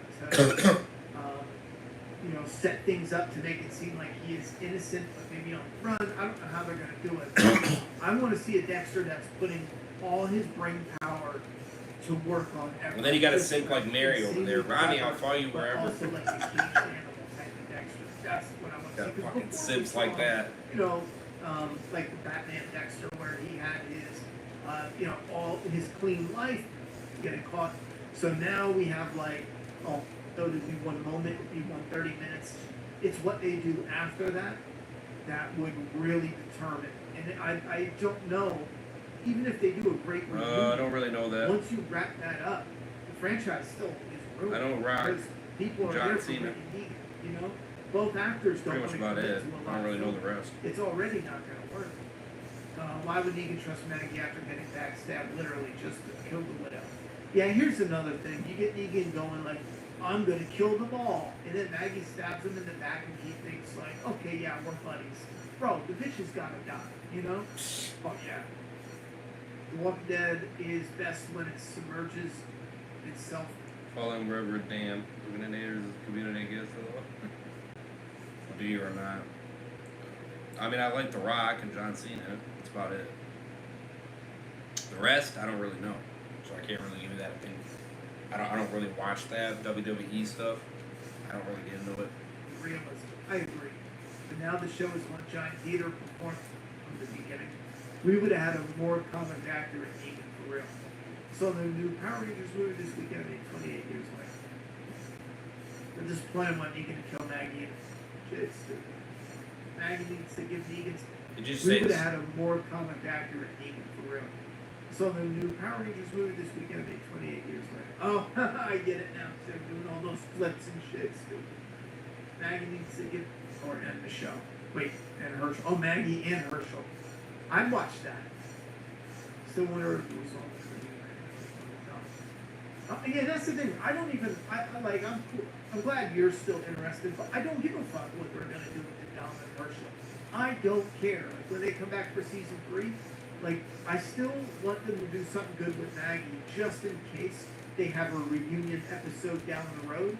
I still want Maggie to be there for Daryl. See, that's what I'm saying. Doesn't give a fuck. But I don't give a fuck about Donna. I could care even less about Herschel. You know what I mean? Like, I don't give a shit. I'm sure I'm not alone. I mean, you're very little. You're very little on that one. You're not alone, but you're more alone than you think. Season 9 was the return to greatness like season 6. It's my favorite season, but then it went downhill with 10 and 11 again. Yeah. And then BC saw Goodman with a $5 donut. Which show are you less excited about? The Last of Us season 3 with Abby? Or, like, which show? Okay. And The Walking Dead Daryl season 3. Or Dead City season 3, if we're in. Which am I less excited about? That's a rough one. I think, as funny as it is, I am the least excited for Daryl season 3 and Dead City as a tie. Like, I don't give a fuck. Daryl and Carol season 3 is going to be the same old, same old. They meet new people, they do dumb shit. Daryl and Carol won't survive. Unrealistic. Wow, so exciting. I just predicted. I didn't have to watch anything about Daryl season 3, and I just predicted the whole show. The whole fucking show. That is sad. And that's how it's going to happen. And same thing with Maggie. Like, I just don't care. But with Abby, I'm really interested in how the audience is going to react and what they're going to do with that actor. I think it'll be better than the game. So, I'm a smidge more excited for that. Of course. I hope so, B-Man's World. What a shock. He doesn't care. Why is he still here? LOL. Put that or still here, care about the reunions. Right. The header. As The Walking Dead died, the main, general entertainment discussion would kind of rise above it. So, but it is what it is. I'd like for AMC to adapt Here's Negan for season 3 of Dead City and end the series with that. I hear you. I would disagree only because they already did Here's Negan, and I think I would be bored with doing it again. You know, unless you're thinking of a specific part of Here's Negan, they already did the main elements of the Here's Negan story. Unless you mean, you know, actively showing like he gets a group to die, he gets a group to die. Unless you really go in detail, when it comes to his wife at the beginning of the apocalypse, they already show all that. So I'd probably disagree. But I hear you if you want to see more of it. 28 years later was a massive disappointment. Yeah, I was super hyped, and I don't know. We made more fun of watching 50 dicks flop around than we were excited for what was going on. And the audience was laughing when I don't think the filmmakers wanted them to laugh. Like the mother's all like dying of cancer and she doesn't know what the fuck's going on. She's like, ah, through the whole beginning of the movie. And then the son's like in trouble and the mother's asleep. And suddenly the son's like waking up and he's like, who killed the zombie? And they show this like weird flashback of the mother like beating the shit out of the zombie and then going back to bed like, what the fuck's going on? The audience fucking died, you know. Because it was so sudden. It was like, oh my god, who saved us from this zombie? And then I think they meant it to be like, you know, oh, epic mama bear fucking that zombie up, bashing its skull in. But the audience roared. They thought it was the funniest shit ever, man. The editing didn't help. They probably did not want the audience to laugh at that moment. They laughed. There was another moment too that was definitely not comedic, and the audience was dying. So it wasn't just me. There was definitely a reaction in the audience. And this was, I saw the early screening. I didn't see like some random, like it was packed. It was an early screening. These were fans, you know, and they, yeah. There was just a lot of disappointment. What was the one thing that I was just thinking of for a second that bothered the shit out of me?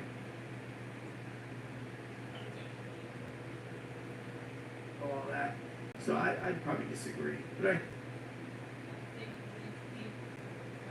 4% was okay. Got 28%. Nope. Got 28%. That was, did you like this finale? Nope. Got 28.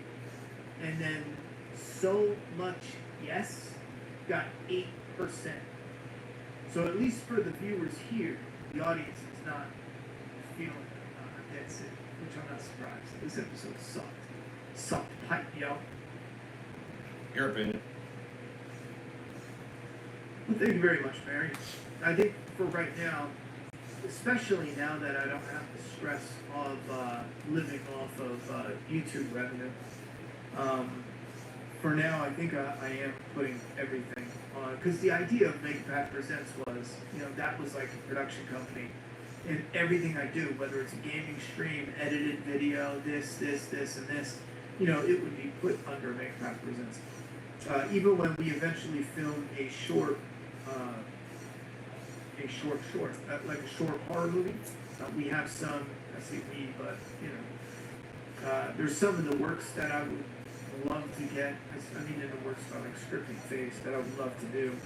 And they would, you know, the trailers would go on this channel, they would air on this channel, right next to just regular sloppy content. And that's because, you know, it is for all of the content, not just one thing, you know? Is the audience there for a specific type of content, or are they there for you? I think in the long run, you want them there for you. Yeah, I think I agree with the same way. I think it's easy to get lost. Like, I got lost in the Walking Dead content. And that's easy to do because when you see the growth and something is succeeding, you want to ride that wave. And had I been smarter about it, or maybe more focused, I would have stuck with riding the wave, but then I would have made a more focused effort to branch out to different things. I branched out, but I kept it like,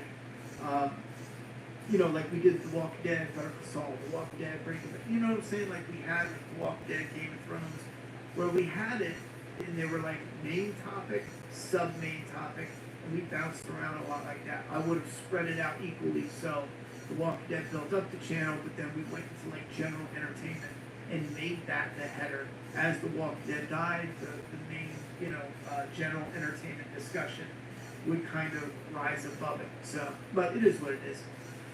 I'd like for AMC to adapt Here's Negan for season 3 of Dead City and end the series. Okay, already read. Alright. For any reason, it's Breaking Bad. Anyhow,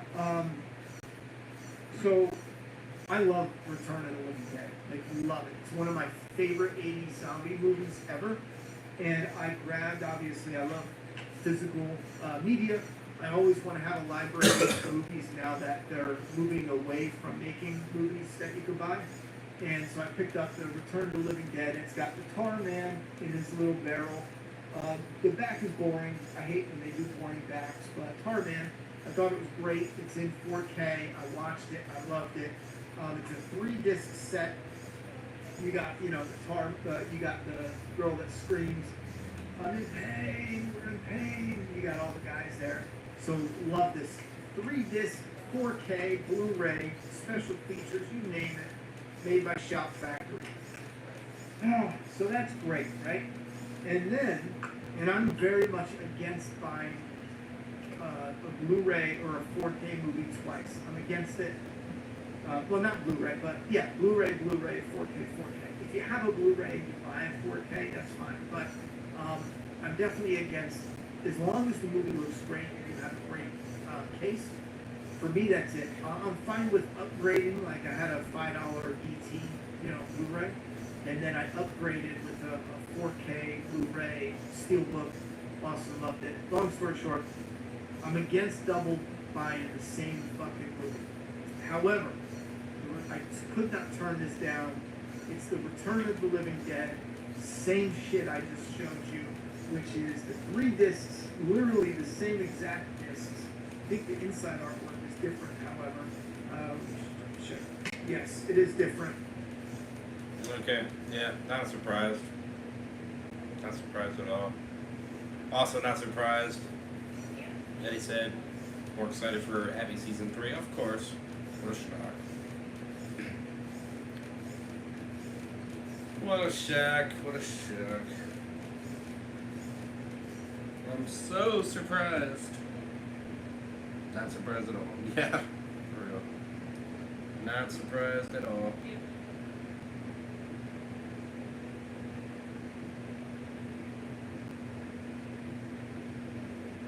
Wow. Brian McDonough said Ginny's death made me sad. She was my favorite character 7 years ago.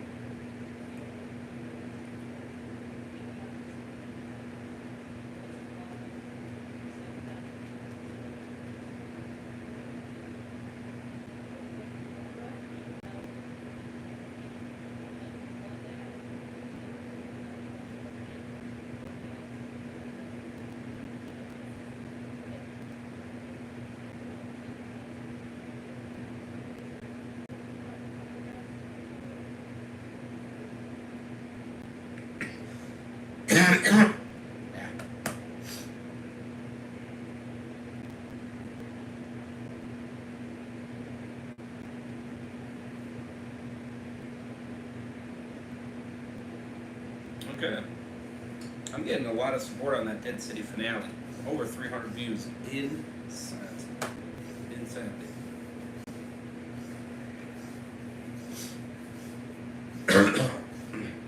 Insanity. I gotta get the new DVDs for the spin-offs. I think that's definitely, for Christmas, I gotta be asking for more of them. I gotta see what I have. I gotta go through what I have, and then I gotta see what I need. Because I don't know what I'll have. Not sure. I don't 100% know.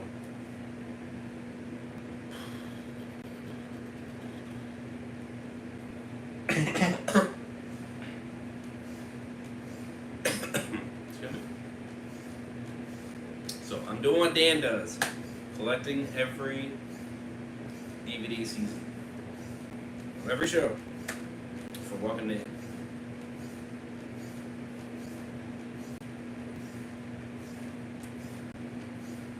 Excuse me.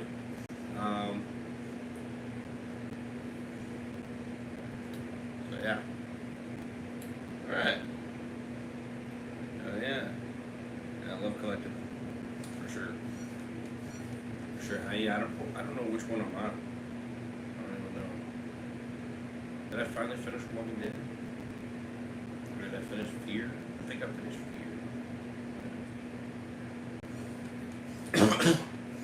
I gotta see what I'm at. I might be on the spinoffs now, maybe. I'm not 100% sure. I gotta check. But anyways, yeah, not a color me shock. So it is what it is. His fan base watching him and thinking that, not a surprise either. I did vote on it. I said loved it, or whatever his highest positive, option was. You know what I mean, for what I thought of the finale. So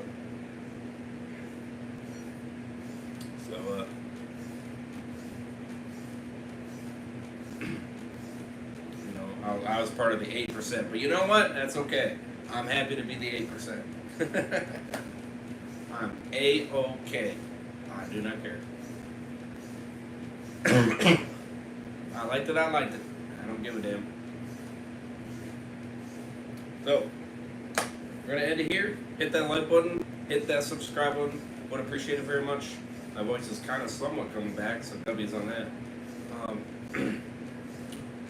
Dan Reviews his channel, playlist for World Gone Mad series in the description. Check them all out. And I got another fire stream coming up next. Stay tuned, episode 178 of Hedgehog Bros. And then we got Fortnite grind stream, so it's gonna be a fun one. I may try to look for my Walking Dead DVDs real quick just to see what I have. But I'm gonna get that episode rocking and rolling. And then after that, 7-hour Fortnite grind stream. So we got a lot of grind in here, for sure. So stay tuned if you guys are interested. Wasn't able to do as many as I wanted. You know what I mean? Because me sleeping in longer, etc. So I do apologize for that. Of course, I am trying to get rid of this crappy dude. Monday night we'll continue. Or actually Monday afternoon I'll continue Hedgehog Bros. And then Monday night, I'll definitely do Days Gone. Might even do Walking Dead Season 3, marathon continuation, rewatch, and all that. So stay tuned. Lots of fire content. Hit that like button, subscribe if you guys are new. We appreciate it very much. And yeah, check out Dan. Show him love. See you guys on the next one. Over here. Sign out. Peace. Have a good one, guys. Much else to safe.